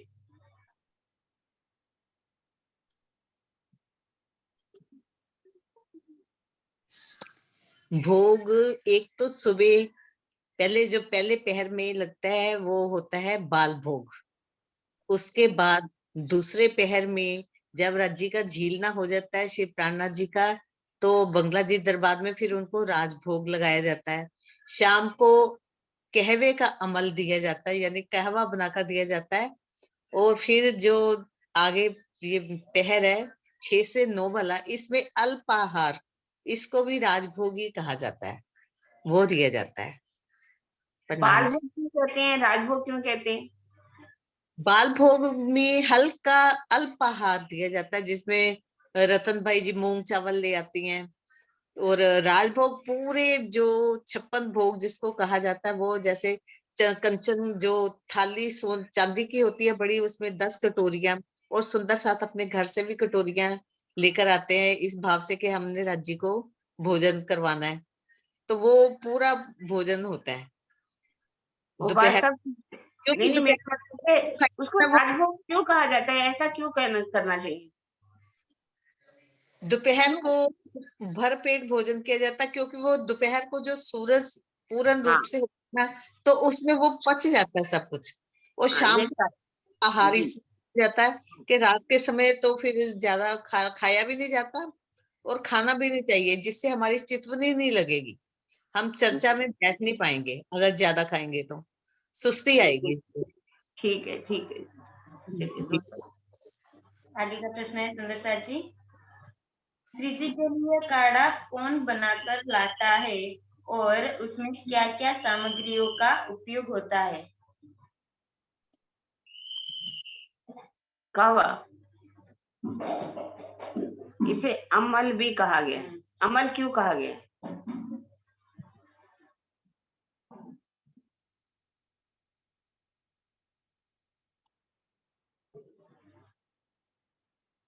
हाँ जी आयशी जी और सुंदर साथ बहुत से हैं, क्यों नहीं उत्तर दे रहे, क्या बात? प्रेम प्रणाम सुंदर साथ जी। वैसे कहवार अमल तो अलग अलग नहीं है, एक ये समानार्थक शब्द हैं दोनों। हाँ जी। और दूसरा ये कि जो मानिक बाई हैं वो बना करके लाती हैं, और गंगादास जी जो है वो बर्तन में डाल करके जो है पियाजी को देते हैं। प्रेम प्रणाम। क्या क्या डाला जाता है उसमें? मसाले ही होते हैं, जावित्री, जायफल है, कौन कौन से? इलायची है, इस तरीके से ये सब मसाले डालते हैं इसके अंदर। एक तरह का काढ़ा सा बन जाता है, तो स्वास्थ्य के लिए तो बहुत ही ज्यादा लाभदायक है। लौंग है, इलायची है, जावित्री है, जायफल है, ताकि शरीर को ताकत मिले। थोड़ी उम्र भी ज्यादा हो चुकी थी। इस अमल का मतलब कोई नशा नहीं है, अमल का मतलब कहवा है। कई लोग उसको चाय का ले लेते हैं, चाय नहीं पीनी चाहिए। श्री जी साहब कभी भी चाय नहीं पीते थे। ठीक है सुंदर साथ जी, और एक लास्ट प्रश्न है सुंदर साथ जी, श्री जी को कुल्ला कराने की सेवा कौन करता है और हाथ कौन धुलाता है सुंदर साथ जी, जो अपने हृदय में बहुत ही प्रेम भर के करवाते हैं। क्या उन सुंदर साहब का आप नाम बता सकते हैं सुंदर साहब? छबील दास जी नहीं? हाँ। अरे वाह सबसे इजी क्वेश्चन था। 2 प्रश्न किए हैं इसमें। अच्छा, अभी भी इतना खत्म नहीं हुआ, इतना भी इजी नहीं है जितना मैंने समझ लिया। कुल्ला कौन करवाता है सुंदर साहब जी? श्री जी को कुल्ला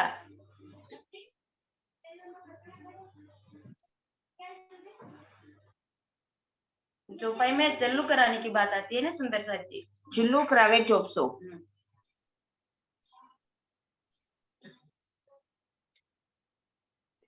तो फिर हमारे महाराजा छत्रसाल जी हैं इस सेवा में, इसका हाँ मतलब। जी हाँ जी हाँ जी बिल्कुल ठीक। शकुंतल ने ये सेवा की थी। भाव क्या है? शकुंतल सेवा ऐसा नहीं कि कुल्लू कराने की सेवा, चुल्लू कराना तो कोई और कराए। हर सेवा को बहुत प्यार से महाराजा छत्रसाल जी करते। बस सुंदर साहब जी सही प्रश्न है। प्रणाम जी सुंदर साहब जी।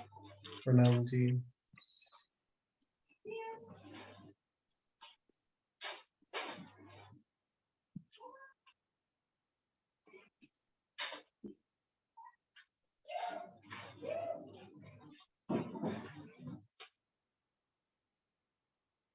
प्रणाम जी सुंदर साहब जी। प्रणाम जी। आज मैं आपको चौपाई नहीं बोलनी, चौपाई 21 से मैं कहती चौपाई नंबर नहीं बोलना। 43 तक चौपाई के प्रश्न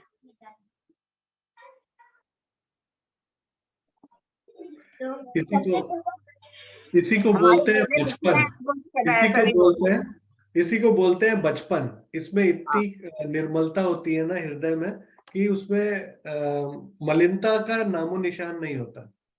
यही होती है, क्या बोलते हैं, भोलापन बच्चों का। हाँ जी बोलिए। सबसे पहला प्रश्न है कि शब्द समूह के लिए एक शब्द देना है। तो उसमें पहला है कि मोर की पंखुड़ियों से बनी हुई वस्तु को क्या कहते हैं? मूर्छल। श्री राजी और श्यामा जी का स्वरूप।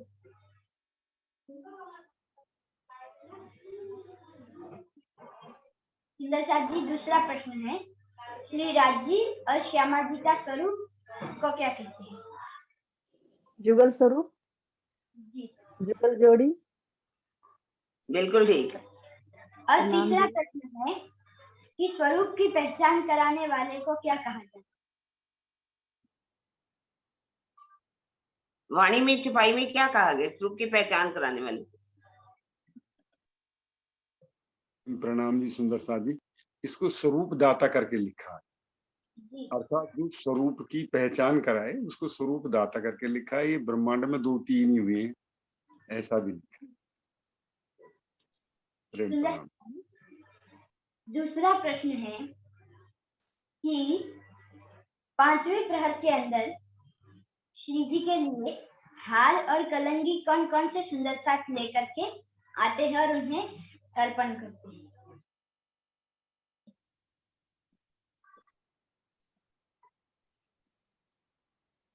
दूसरा प्रश्न सुंदर साथ जी, श्री जी के लिए 5वें प्रहर में हार और कलंगी कौन कौन से सुंदर साथ लेकर के आते? श्री जी के लिए जो है कलंगी की सेवा तो है शंभू जी और ओका जी करते हैं, और छत्रसाल जी भी अपने हाथ से कलंगी बनाकर लाते हैं। और भी कुछ नाम है सुंदर साथ जी? 3 तो हो गए, शंभू जी, ओका जी, और वो थे जस्सी कुछ करके, जस्सिया है करके, जस्सिया और छत्रसाल जी के लिए आता है। बिल्कुल ठीक ठीक विजय बहन जी, बहुत अच्छा। वैसे और कहाँ से कलंगी आती है कुछ बताएंगे? और कहाँ से आती है कलंगी? और कहाँ से आती है? एक तो छत्रसाल जी भाव से बना के लाते हैं खुद में हाथों से। बिल्कुल बिल्कुल।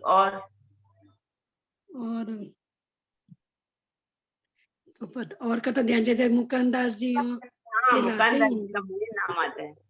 हाँ जी। यहाँ पर करके भेजते हैं, उनके महल से भी आती है। जब जिनको इन स्वरूप की पहचान है वो सब सखियां भी अपने घरों से कलंगी बनाकर लाते हैं, और महाराजा छत्रसाल जी की हवेली से भी आती हैं कलंगियां बनकर फूलों की। वो तो खुद ही बना के लाते हैं, जैसे हमारी राजबहन जी बना रही हैं। मतलब महारानियां भी बना के भेजती हैं, वो तो लाते ही लाते हैं। जी सुंदरता जी, तीसरा प्रश्न है कि विकल्प, तो उसमें सबसे पहला प्रश्न है, इस तरह से दिए गए हैं कि जैसे 3 नाम है, एक नाम श्री राज जी का, दूसरा श्यामा जी का और तीसरा श्री नवरंग बाई। अब हमें इनमें से 3 और प्रश्न दिए गए हैं कि कौन सा श्रृंगार किसका है, ये हमें बताना है। तो श्री राज जी के लिए सर्वप्रथम श्री राज जी का नाम है, तो उसमें कौन सा श्रृंगार है, या श्याम रंग की कंचू की, दूसरा केसरिया रंग की इजार, या तीसरा श्याम रंग की साड़ी। ये तो बहुत आसान है सुंदर साथ जी, और भी बहुत से सुंदर साथ सामने आए। प्रणाम सुंदर साथ जी, ये श्रृंगार राज जी के लिए केसरी रंग की इजार श्री राज जी महाराज ने पहनी हुई है। जी सुंदर साथ जी। प्रणाम सुंदर साथ जी। श्यामा जी का है, तो इसमें श्यामा जी ने श्याम रंग की कंचू की या श्याम रंग की साड़ी धारण कर रखी। श्यामा जी ने श्याम रंग की कंचू की धारण की है या श्याम रंग की साड़ी धारण की है? प्रणाम सुंदर साथ जी, श्याम रंग की कंचुकी आई है। ठीक है। और नवरंग बाई जी ने क्या धारण कर रखा है, श्याम रंग की कंचू की, केसरिया रंग की इजार, श्याम रंग की साड़ी, या फिर सिंदूरिया रंग की पाग।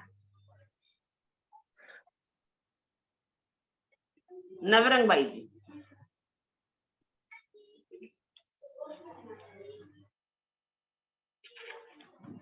श्याम रंग की कंचू की, केसरिया रंग की इजार, श्याम रंग की साड़ी, या सिंदूरिया रंग की पाग।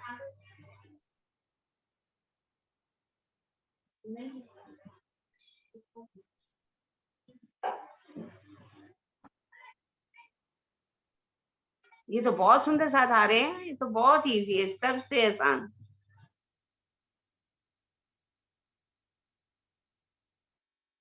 हाँ जी अजीत जी, बहुत सुंदर साथ आ गए, उनको नए नए सुंदर साथ को खोली। हाँ जी प्रणाम जी। नवरंग बाई ने 5 रंग की वो बाई पहनी हुई है, पेटीकोट। जो ऑप्शन बताए उनमें से बताइए, ये चिरनिया है ना, जो ऑप्शन बताए हैं उन्होंने, द्वारा बोलो ऑप्शन। प्रश्न दोबारा बताओ। श्याम रंग की कंचू की, केसरिया रंग की इजार, श्याम रंग की साड़ी, या सिंदूरिया रंग की पाग।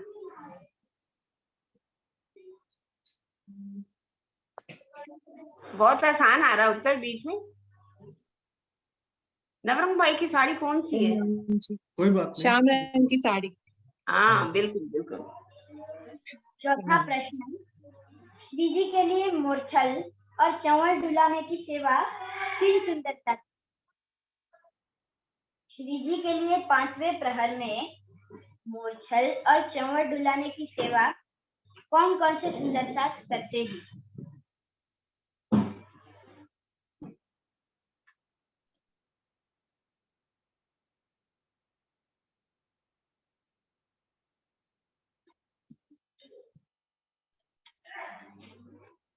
प्रणाम सुंदर साथ जी। एक तरफ शेख बदल खड़े होते हैं, दूसरी तरफ लाल खां खड़े होते हैं, तो ये और मूर्छल की सेवा में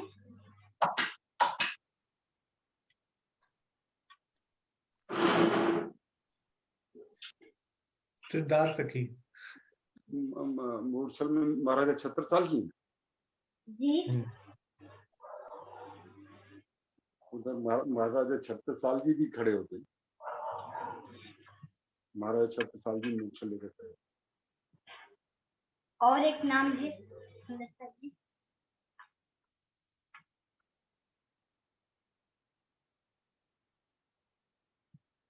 माता जी भी है कोई?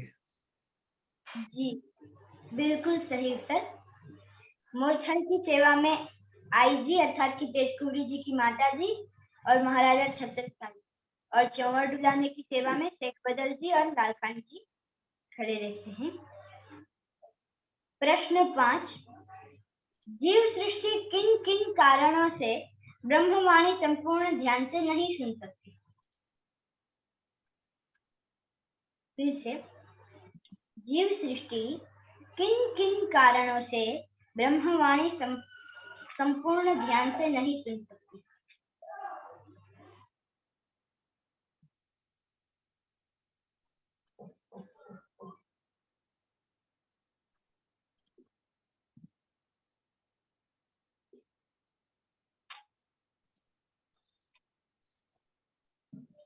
नाम जी सुंदर साईं जी।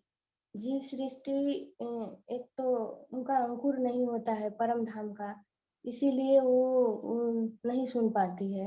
और उनका दुनिया का ही खान पान या जो भी है यहाँ का चौकाचौंध में ही उनका जीवन होता है, तो उनका वो हद का ही सब कुछ सोचता है। और एक होता है जो उनका जो मूल अंकुर है वो वैकुंठ तक ही होता है, इसीलिए वो आगे का ज्ञान सुनने की शक्ति नहीं होती है। सुनते भी हैं तो अमल नहीं कर पाते हैं। और वो खान पीन में भी उनका आहार भी बहुत वो जैसे ब्रह्म सृष्टि है तो सोचती है कि खान पान में सात्विक लाएंगे तो हमारे चितवनी और जो चरचनी है उसमें हमारा आगे चलने में कोई रुकावट नहीं होगी। जीव सृष्टि को इससे लेना देना नहीं है, क्योंकि उनको कुछ बोलते हैं जैसे भाव से उनको जो पता है वो वहीं का अपना रहनी सब उस रास्ते पर नहीं जाएगा, उसका सत्कर्म करने नहीं देता है। आप बता दीजिए। ठीक बताया आपने, बस एक मेन होना चाहिए, कुछ आवाज आपकी साफ नहीं आ रही। ज्ञान दृष्टि नहीं होती, तारतवाणी का ज्ञान न होने के कारण उनको अंधा था। ब्रह्म शिष्यों के दिल में जो है राज्य की सूरत बसी होती है, लेकिन वो अज्ञानता या माया का पर्दा होने के कारण नजर नहीं आती। लेकिन जो जीव सृष्टि है उसमें ऐसा कुछ नहीं होता, वो राज्य के पहचान ही नहीं होती, ना ही वह उनके सूरत बारा के बारे में जानती है, ना ही वो सुनना चाहती है। और उनका जो व्यवहार है वह भी जो कठोर होता है, और जो ब्रह्म सृष्टि होती है उनका एक बहुत ही नरम व्यवहार होता है। और जीव जो ब्रह्म सृष्टि है उनका ध्यान हमेशा ही परम धाम में रहता है, और जीव सृष्टि का तो ध्यान सिर्फ वैकुंठ तक ही जाता है। और उनका खान पान भी अच्छा नहीं होता, और जो ब्रह्म सृष्टि है उनका खान पान निर्गुण होता है, उनका भेष भी निर्गुण होता है, उनके में प्रेम का व्यवहार होता है जो कि जीव सृष्टि में नहीं होता। प्रणाम जी। गुजराती में भी मैं एक प्रश्न पूछने जा रहा हूँ। तो सुंदर साथ जी, छठा प्रहर में कई मुख्य लीलाओं थाय छे। फिर से बोल रहा हूँ, छठा प्रहर में कई मुख्य लीलाओं थाय छे।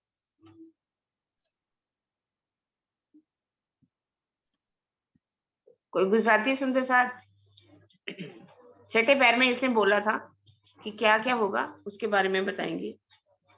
खूब सरस प्रश्न हर्ष जी। गुजराती वाले कोई सुनते साथ हो तो बताएं, बहुत अच्छा लगेगा गुजराती आंसर।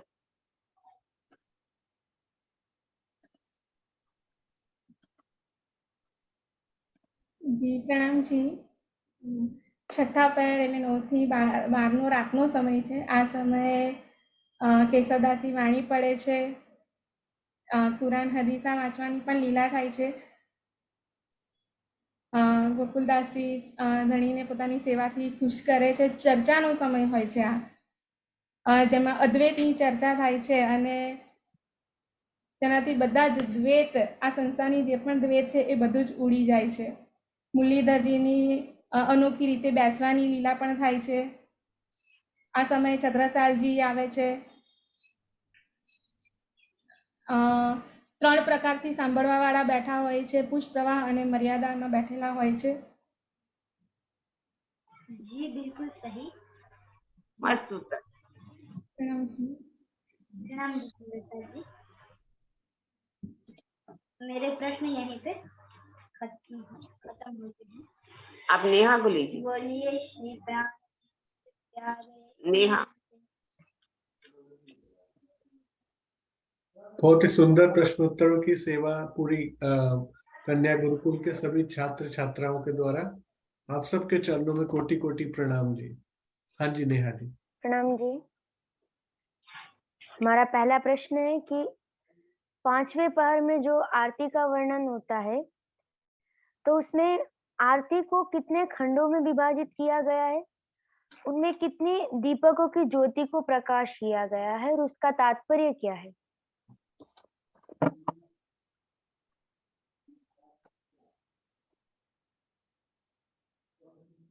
एक बार रिपीट करिए.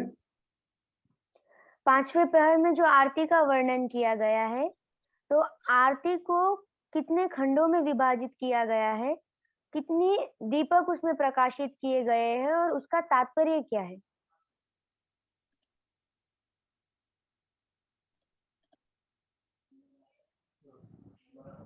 प्रणाम जी सुंदरसाद जी.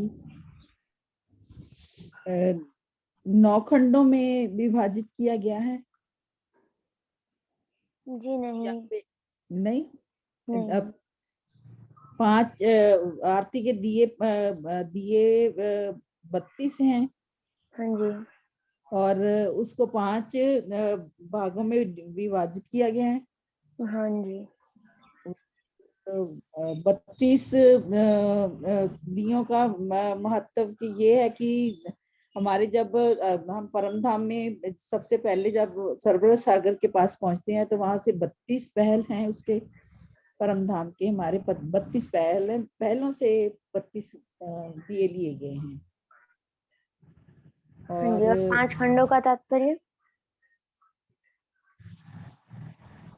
5 खंडों का तात्पर्य. प्रणाम जी सुंदरसाद जी. आप दूसरे सुंदरसाद से कोई बात नहीं.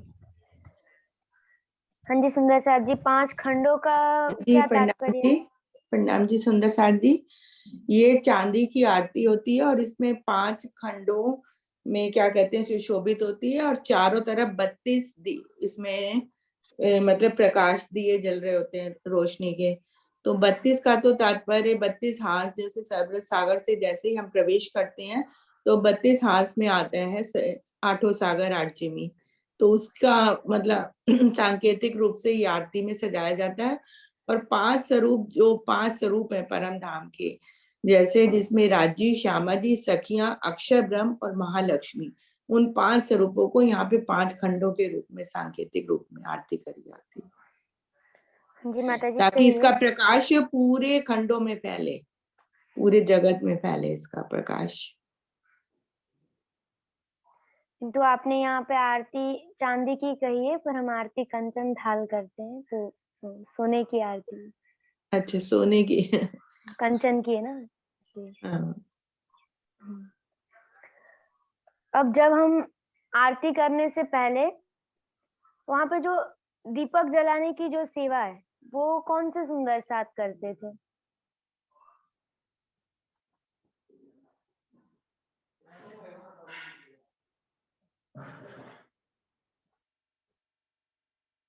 दीपक जलाने की सेवा कौन से सुंदर साथ करते थे 5वें पहर में?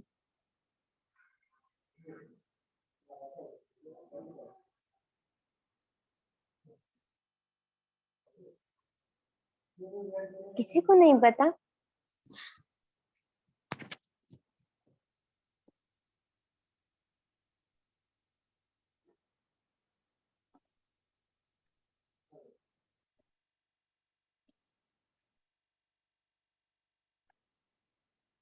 लच्छो भाई आरती उतारना. माता जी. ठीक है. हाँ जी ठीक है माता जी. और एक और करते हैं. सही है। लच्छोबाई दीपक प्रज्वलित करने की सेवा करते थे। अब यहाँ पे मुक्ताफल का तात्पर्य क्या है, मतलब वास्तव में मुक्ताफल का तात्पर्य क्या है, और आरती करते समय हम मुक्ताफल के रूप में क्या अर्पित करते हैं, दोनों ही बताइए।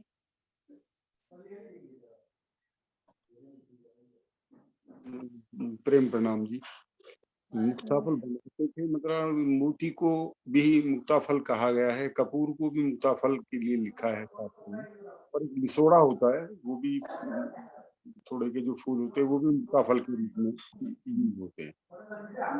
तीनों को ही मुक्ताफल किया कहा गया, क्योंकि मोती महंगा बहुत ज्यादा होता है, इसलिए जो है उसका एक बार तो कर सकते हैं, बार बार उसमें कपूर और फिर सही है। श्री 5 पद्मावतीपुरी धाम में सभी सुंदर साथ श्री जी की आरती क्यों करते थे, इसके पीछे का कारण क्या है?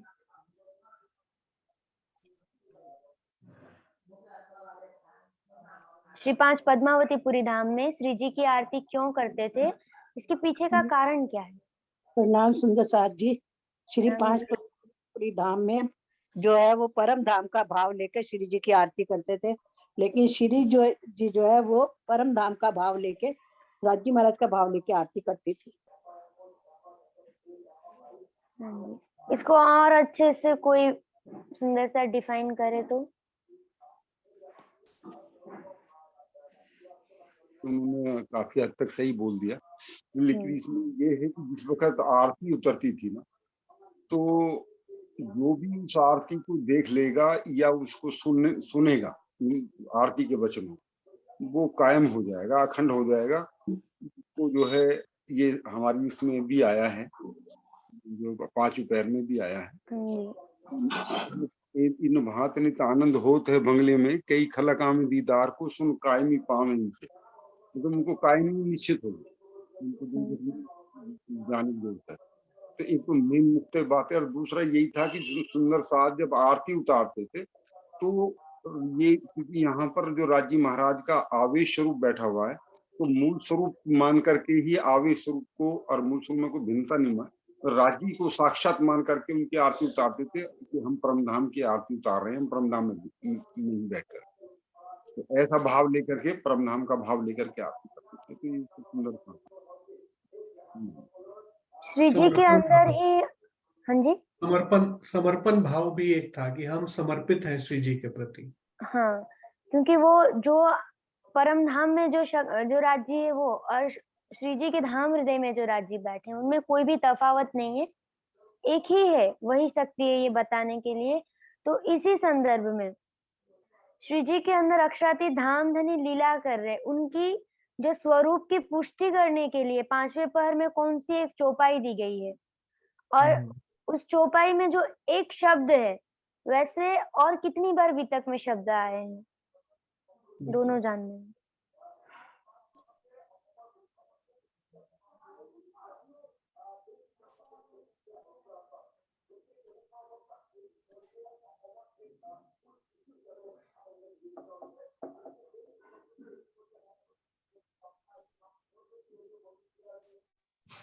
ये शायद छुपाई है, यही अक्षरातीत है, यही है धनी धाम, यही मोहम्मद मेहंदी ईसा, पूरे मनोरथ काम, शायद कुछ ऐसे ही है छुपाई। हाँ जी, यही है।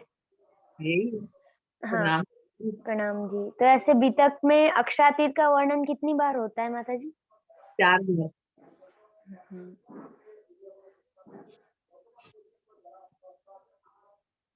हाँ, आखिरी सवाल है कि आरती के बाद जो चांदी की थाली लेकर के वहां पे जाते थे पान बीड़ा लेने के लिए, वो सुंदर साथ जी कौन थे जो श्री जी के पास जाते थे ताकि वो श्री जी वहां से पान बीड़ा उनको थाल में रख दे?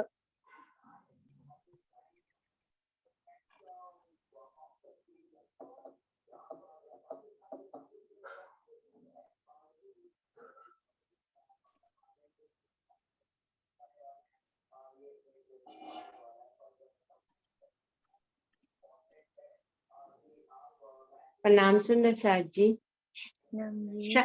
शंकर भाई। बीड़ा लेने के लिए कौन जाते थे माता जी?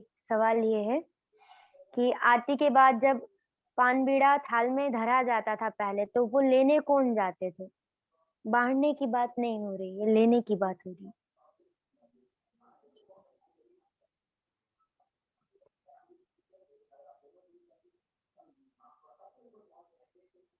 उसका नहीं पता। कोई बात नहीं।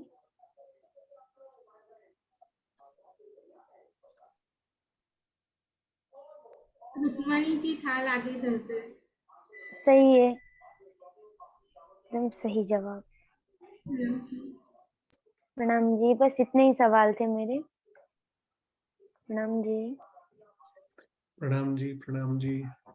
बहुत टाइम पे समाप्त किया दोनों टीमों ने। आप पूरी हमारी जो कन्या गुरुकुल की बालिकाएं हैं, आप सब ने और नेहा जी ने मिलकर बहुत अच्छे से इसको बहुत अच्छे से पूरे अच्छे से क्वेश्चंस पूछे चौथे और पांचवे पहर के, और सुंदर साथ को फिर से उन सेवाओं में ले गए जहां पर श्री जी के सामने उनकी आरती। बहुत इंपॉर्टेंट प्रसंग था ये आरती का, जब हम देख रहे थे कि जो अभी उन्होंने बोला चौपाई के बारे में, तो बहुत ही अच्छी ये चौपाई पूछी उन्होंने कि यही अक्षरातीत है, यही है धनी धाम, मोहम्मद मेहंदी ईसा, यही पूरे मनोरथ काम।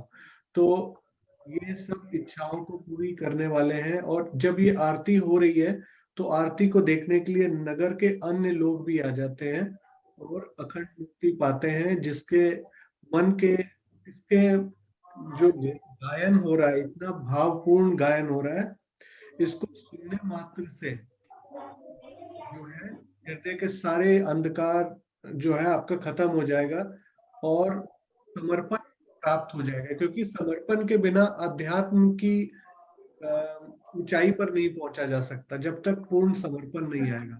तो ये बहुत ही अच्छा प्रसंग पूछा इन्होंने, और इसमें किस प्रकार बताया कि जो प्राणनाथ जी हैं, इन्हीं को अक्षरातीत, धनी धाम और हक, श्री राज करके शब्दों से संबोधित किया गया है पूरी वितक वाणी में। और इसमें आता भी है एक जगह, मैं वही ढूंढ रहा था कहाँ पर लिखा होगा, मुझे मिल जाएगा तो मैं दिखाऊंगा कि कितनी बार हक, कितनी बार श्रीराज, कितनी बार जो है उनको अक्षरातीत करके बोला गया है पूरी बीतक में। अगर आप काउंट करेंगे तो इसमें कोई शक नहीं है कि जो सुंदर साथ उस समय सेवा में श्री जी के साथ थे, उन्होंने उनको वही भाव लेकर जो है उनके सामने अपनी सेवा की तन मन धन से, जैसे कि हम साक्षात परम धाम के अक्षरातीत की ही आरती उतार रहे हैं और उन्हीं के झीलने में, उन्हीं के थाल भोग में, उन्हीं के राजभोग में, बाल भोग में, सब उन्हीं को ही हम जो है भोग लगवा रहे हैं। तो इस प्रकार की जो कहते हैं ना कि लीला चल रही थी वो प्रैक्टिकल थी। जैसा कि एक क्वेश्चन भी पूछा बहुत ही अच्छा कि ये जो श्रृंगार कराने का भाव था, व्हाट वाज द रीजन, श्रृंगार क्यों कराया गया?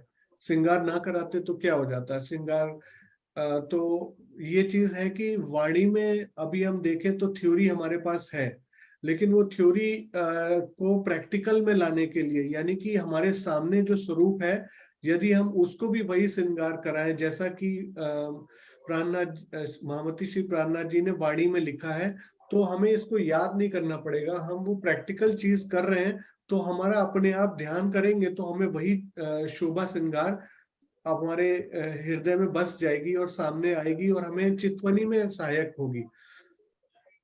ऐसी ही स्थिति ब्रिज और रास की है। वहां प्रेम करना नहीं पड़ता है, क्योंकि प्रेम करने के लिए कोई हृदय से भाव उत्पन्न नहीं करने, क्योंकि आपके नेत्रों के सामने जो स्वरूप है वो इतना दिल को लुभाने वाला है। प्रेम उसके हृदय में भरा हुआ है, वो प्रेम लुटा रहा है, तो उसको देखने मात्र से ही आपके हृदय में प्रेम उत्पन्न हो जाएगा। आपको प्रेम के लिए कुछ एक्स्ट्रा विरह नहीं लाना पड़ेगा। लेकिन इस संसार में उस प्रकार का स्वरूप नहीं है, यहाँ प्रेम की कमी है, ज्ञान की अधिकता है। उसीलिए उस ज्ञान में डुबोकर उस श्रृंगार को करवाकर वो लीला करवाई जा रही है, ताकि पांचवें दिन की लीला में सुंदर साथ को प्रैक्टिकल अनुभव हो जाए। ये प्रैक्टिकल अनुभव होना जो उस समय के सुंदर साथ थे उनके लिए बहुत ही मतलब उनके लिए बहुत ही लकी चीज थी, ये उनकी बहुत ही वो थी कि उनको इस प्रकार का अनुभव मिला। आज छठे दिन की लीला में भी कम अनुभव मिल रहा है, ऐसी बात नहीं है। आज छठे दिन की लीला में हम सब सुंदर साथ के लिए स्वर्णिम अवसर है। हमारे सामने ये जो श्रीमुख वाणी है, ये श्री जी का वांग्मय स्वरूप है। इसमें अगर आप ध्यान से पढ़ेंगे तो आपको यही दिखेगा कि इस वाणी में प्राणनाथ जी साक्षात बैठे हैं, वो आपसे बातें कर रहे हैं। बस आपको उस भाव लेकर जो है इसको मंथन करना होगा। तो सिंधी वाणी में भी अगर आप देखेंगे इसकी क्लैरिटी कितनी क्लियरली यहाँ पर बताई हुई है सिंधी ग्रंथ के टीका में स्वामी जी के द्वारा, कि जो ये स्वरूप है, इस स्वरूप को भीम भाई हो, श्याम भाई हो, चिंतामणि जी हो, लालदास जी हो, लालबाई जी हो, चाहे जितने भी 5000 सुंदर साथ हैं, उसमें से जो खासल खास 500 ब्रह्म सृष्टियां हैं उस पर ईमान लाए तो उनको अक्षरातीत माना। उनको बीतक में 226 बार राज शब्द से संबोधित किया गया, 22 बार हक वर्ड से संबोधित किया गया, 4 बार अक्षरातीत कहकर संबोधित किया गया।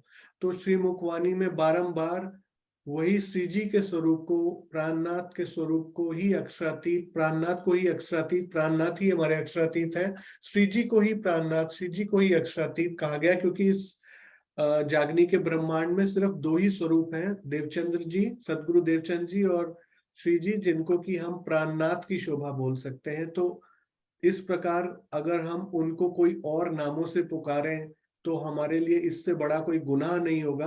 तो हम उनको उसी स्वरूप में, जैसे कि 400 साल पहले उन्होंने किया, उसी स्वरूप में अगर मानेंगे तो हमें इस वाणी में वो और साक्षात गुम्मट जी में प्रत्यक्ष ध्यान में आंतरिक नेत्र खुलने के बाद नजर आएंगे। तो एक बार फिर मैं हमारी ज्ञान केंद्र की बालिकाओं को, नेहा जी को बहुत बहुत हार्दिक आभार कहना चाहूंगा कि उन्होंने अपने व्यस्त सेवा के समय में से समय निकालकर और हम सबको इस प्रश्नों की माला में बहुत ही आनंद से डुबोया और सुंदर साथ की जो सेवाएं हमने याद की उसको अपने जीवन में उतारने के लिए हमें एक बार और प्रेरणा दी। तो आप दोनों मिलकर, किरण जी और नेहा जी, आप सारे बच्चे मिलकर एक बार जयकारा लगाइए। एक दो प्रश्न पूछेगी, आपने बोला था इंग्लिश में। और अभी बच गए प्रश्न? झरना नहीं, एक दो, वैसे ही आपने कहा था इंग्लिश में भी झरना बोलेगी। अच्छा, मुझे लगा तो कोई ऐसी बात नहीं, मुझे लगा नेहा जी के बाद खत्म था। हाँ जी, आप बोलिए बेटा। झरना एक दो प्रश्न पूछेगी आपसे, जो उसने सेवा के में इंग्लिश में बोला था। जी सुंदर साथ जी, I will directly go to the question. First question is, what are the 4 main elements that comprise सेवा?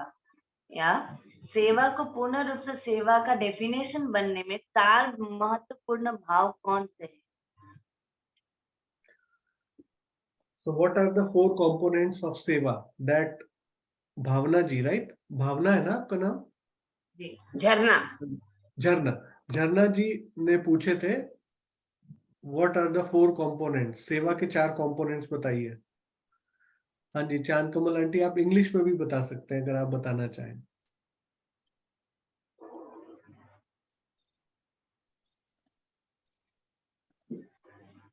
प्रणाम जी बेटा, मैं तो इन बच्चों को बहुत सारा आशीर्वाद देना चाहती थी, इसलिए मैंने हाथ ऊपर किया था। मैं इनकी जो जब प्रोग्राम हुआ था तो दुर्भाग्य से उस दिन मैं जल्दी मीटिंग छोड़ के चली गई थी, लेकिन बच्चों ने बहुत बहुत बहुत इतना, मतलब ऐसे लगता है कि सामने ही आ जाएं तो हम इनको कितना ही स्नेह देते। और किरण बहन जी, आपकी तो भाई क्या कहें, शत शत नमन आपके चरणों में। आपने इतनी सुंदर ये कलियों को फूल बना रहे ना आप राजी, तो आपको यहाँ भी धन धन और उत भी धन धन होने वाले हो आप। आपके चरणों में बहुत बहुत प्रणाम और बच्चों बहुत सारा स्नेह, हम सब सुंदर साथ की तरफ से आपको प्रणाम जी। आपका आशीर्वाद, आपका प्यार ये बच्चों को आगे बढ़ा रहा है। आप इनको उत्साहित कीजिए, अच्छी बात है। बहुत प्यार, आपका खुशी होती है छोटे छोटे बच्चे को मुख से ऐसे ऐसे क्वेश्चन सुन के ना, धन्य हैं हम, आप लोग धन्य और कैलाशवन जी धन्य हैं, और हम सब भी बहुत भाग्यशाली हैं आप लोगों के संपर्क में आए और इन बच्चों के मुख से इतने नन्हे नन्हे सुंदर सुंदर बहुत भावपूर्ण प्रश्न पूछती हैं। ये सच में बहुत बहुत खुशी होती है दिल से। प्रणाम जी। प्रणाम जी। हाँ जी, राज रानी जी आप बताइए। प्रणाम जी। इंग्लिश तो नहीं मुझे आती, लेकिन हाँ इसका भाव जरूर समझ में आ गई। ये है तन से, मन से, धन से और जीव से। ये चार तरह की सेवा का इसमें मतलब के पूछा गया है, कहा गया है कि कैसे मतलब ये चार तरह से हम राज्य की सेवा कर सकते हैं। बस मैं तो हिंदी में इतना ही कह सकती हूँ। प्रणाम जी। प्रणाम। हमारे आशीष जी देंगे। नहीं, श्रीनिवास जी बता रहे हैं। ये ना, एक तो प्रेम बहुत जरूरी है। सेवा करने में अगर उसमें प्रेम नहीं है तो फिर वो सेवा नहीं कहलाती। वो बच्चे ने बताया तो एक श्रद्धा भी बहुत जरूरी है, समर्पण भी बहुत जरूरी है, और उसके लिए पहचान भी बहुत, पहचान है तो फिर ये सब सही कंपोनेंट मिल जाएंगे चारों, तो फिर सेवा अच्छी तरह से हो। प्रेम प्रणाम। प्रणाम। आप बोल दीजिए और जो आपके मतलब आपने जो कहा वो भी सही है, पर उसमें थोड़ा सा एक सेल्फलेस सर्विस मतलब निस्वार्थ भाव, ह्यूमैनिटी मानवता, प्रेम लव और सैक्रिफाइस मतलब कुर्बानी या समर्पण, ये चार चीजें जब इकट्ठा हो जाएंगे तब सेवा का असली भाव निखरेगा। तो दूसरा सवाल है, why does selfless service with love incomplete definition of सेवा?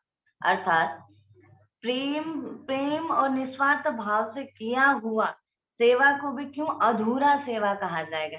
इसमें क्या चीज की कमी होने के कारण इसको पूर्ण तरीके से सेवा के भाव में नहीं लिया जाएगा?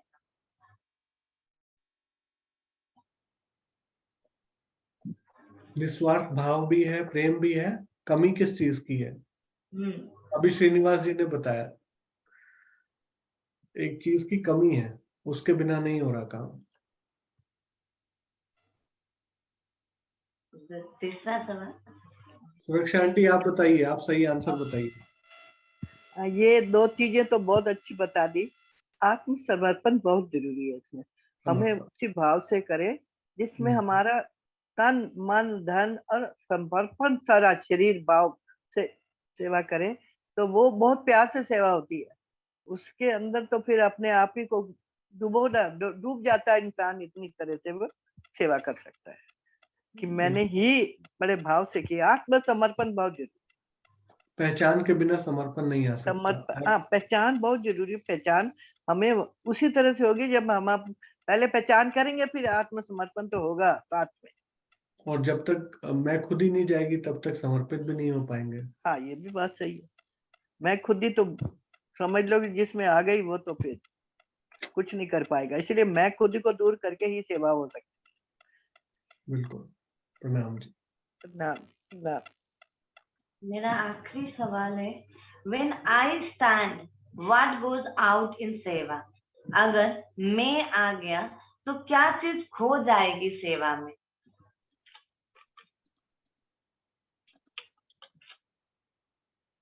अगर मैं का भाव आ गया तो कौन सी बात हमारे सेवा में से, कौन से भाव हमारे निकल जाएंगे? प्रणाम जी सुंदर साहब जी। अगर मैं आ गया तो हमारा प्रेम खो जाएगा। प्रेम हमारे अंदर जो इश्क है ना राज्य के प्रति, वो हमारा इश्क आ जाएगा, और अहंकार आने से अहंकार आ जाएगा। मैं पर आने से प्रेम खो जाएगा हमारा। और एक चीज सुनना जी, वो समर्पण भाव भी खो जाएगा। हम पूर्ण समर्पित नहीं हो पाएंगे, हम पूर्ण समर्पित नहीं हो पाएंगे। और तीसरी चीज, एक और चीज है, वो भी खो जाएगी। वो खो जाएगी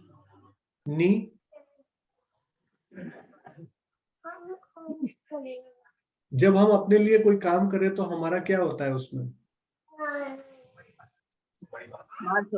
निस्वार्थ और समर्पण और ईमान सब कुछ ही खो जाएगा कि मैं पनाने से।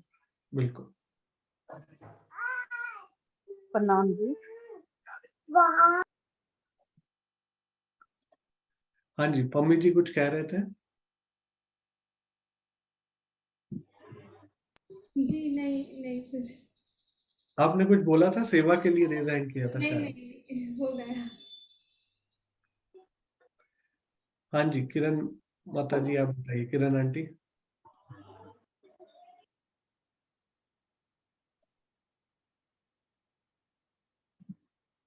हाँ जी, झरना जी हो गए सब? अच्छा, किरण आंटी आ गए, ओके।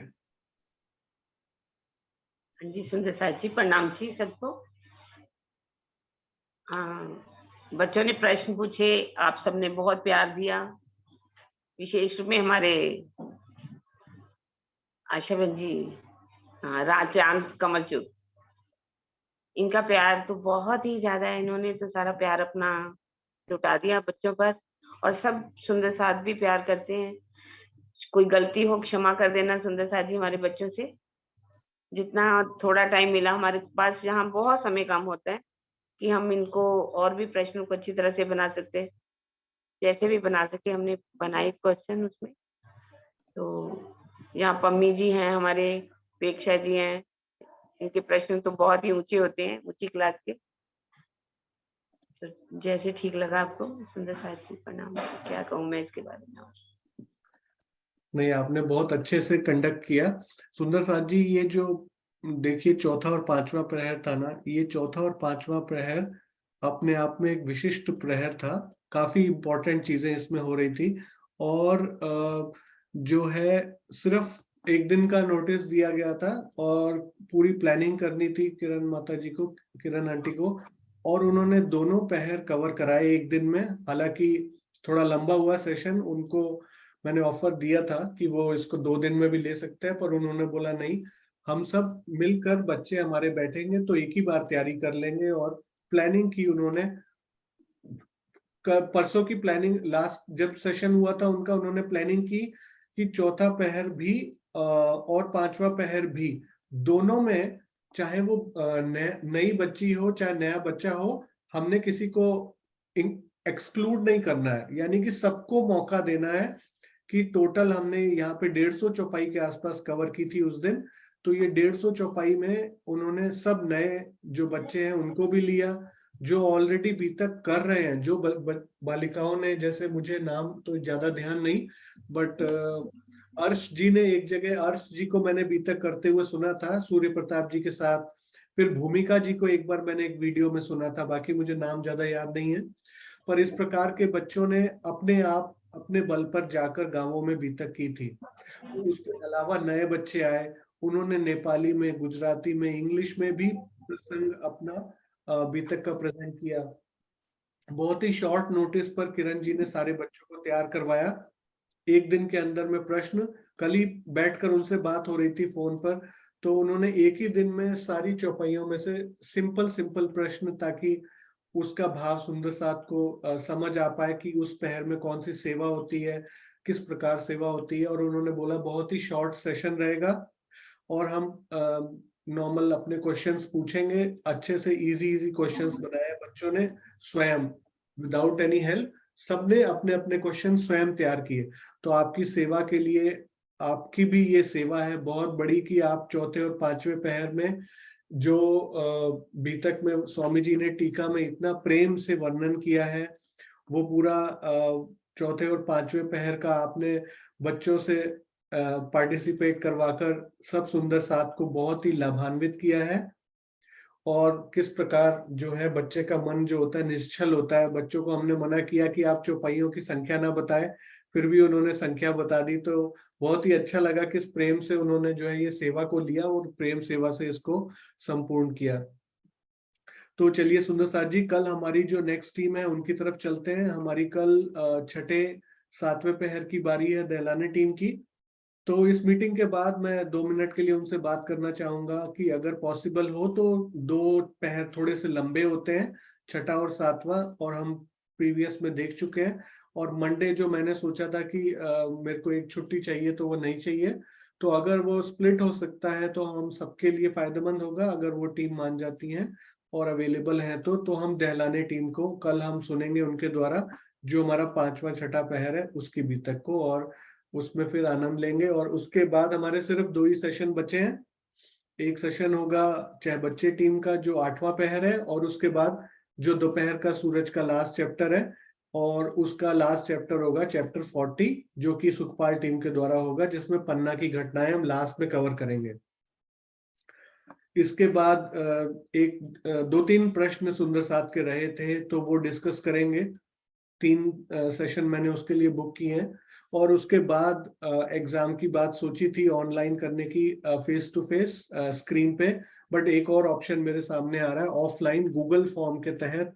तो इसके लिए मैं अभी विचार कर रहा हूं, अगर एक सुंदर साथ वॉलंटियर करे मेरे साथ कि एक सैंपल पेपर हम गूगल फॉर्म में बनाएं और देखें कि वो कैसा लगता है, तो मुझे एक वॉलंटियर चाहिए जो मेरी टाइपिंग में हेल्प करे। एक क्वेश्चन को हम गूगल फॉर्म में बना के ट्राई करेंगे ताकि वो आने वाले टाइम में भी सुंदर साथ के पास अवेलेबल रहे। जूम तो एक ही बार में खत्म हो जाएगा, तो अगर ऐसा है तो फिर हमारी क्लासेस जो है 11 नवंबर को समाप्त हो सकती है, फिर वो हम जूम पे कर देंगे। ऑफलाइन एग्जाम्स हमारे ऑफलाइन हो जाएंगे, तो हमारी लास्ट क्लास फिर 11 तारीख को रहेगी। तो अगर ऐसा हो पाता है, तो अगर वो प्रैक्टिकल है तो हम उसको ऑफलाइन करने का मेरा प्लान चल रहा है, ताकि उसको लेटर ऑन भी यूज कर पाए आने वाले सुंदर साथ आने वाले टाइम में। जो इतने अच्छे प्रश्न बनाए हैं उसकी सेवा जो है वो आने वाले काफी टाइम तक चलती रहे। तो कल हम दहलाने टीम के साथ फिर जुड़ेंगे और छठे और 7वें पहर में फिर से आनंद लेंगे, झीलेंगे। क्या विशेष होता है छठे और 7वें पहर में, बहुत इंटरेस्टिंग बीतक होने वाली है कल की, और दहलाने टीम बहुत अच्छे से प्रिपेयर कर रहे हैं। और आज हम चौथे और 5वें पहर में जो प्रश्नोत्तर हमने अभी कन्या गुरुकुल और नेहा जी के द्वारा सुने, उनको हम एक बार फिर से अपना आशीर्वाद और उनको हार्दिक आभार व्यक्त करेंगे। तो इसके लिए मैं आप सबको अनम्यूट करता हूं और हम फिर कल मिलेंगे। प्रेम प्रणाम जी सुंदर साथ जी।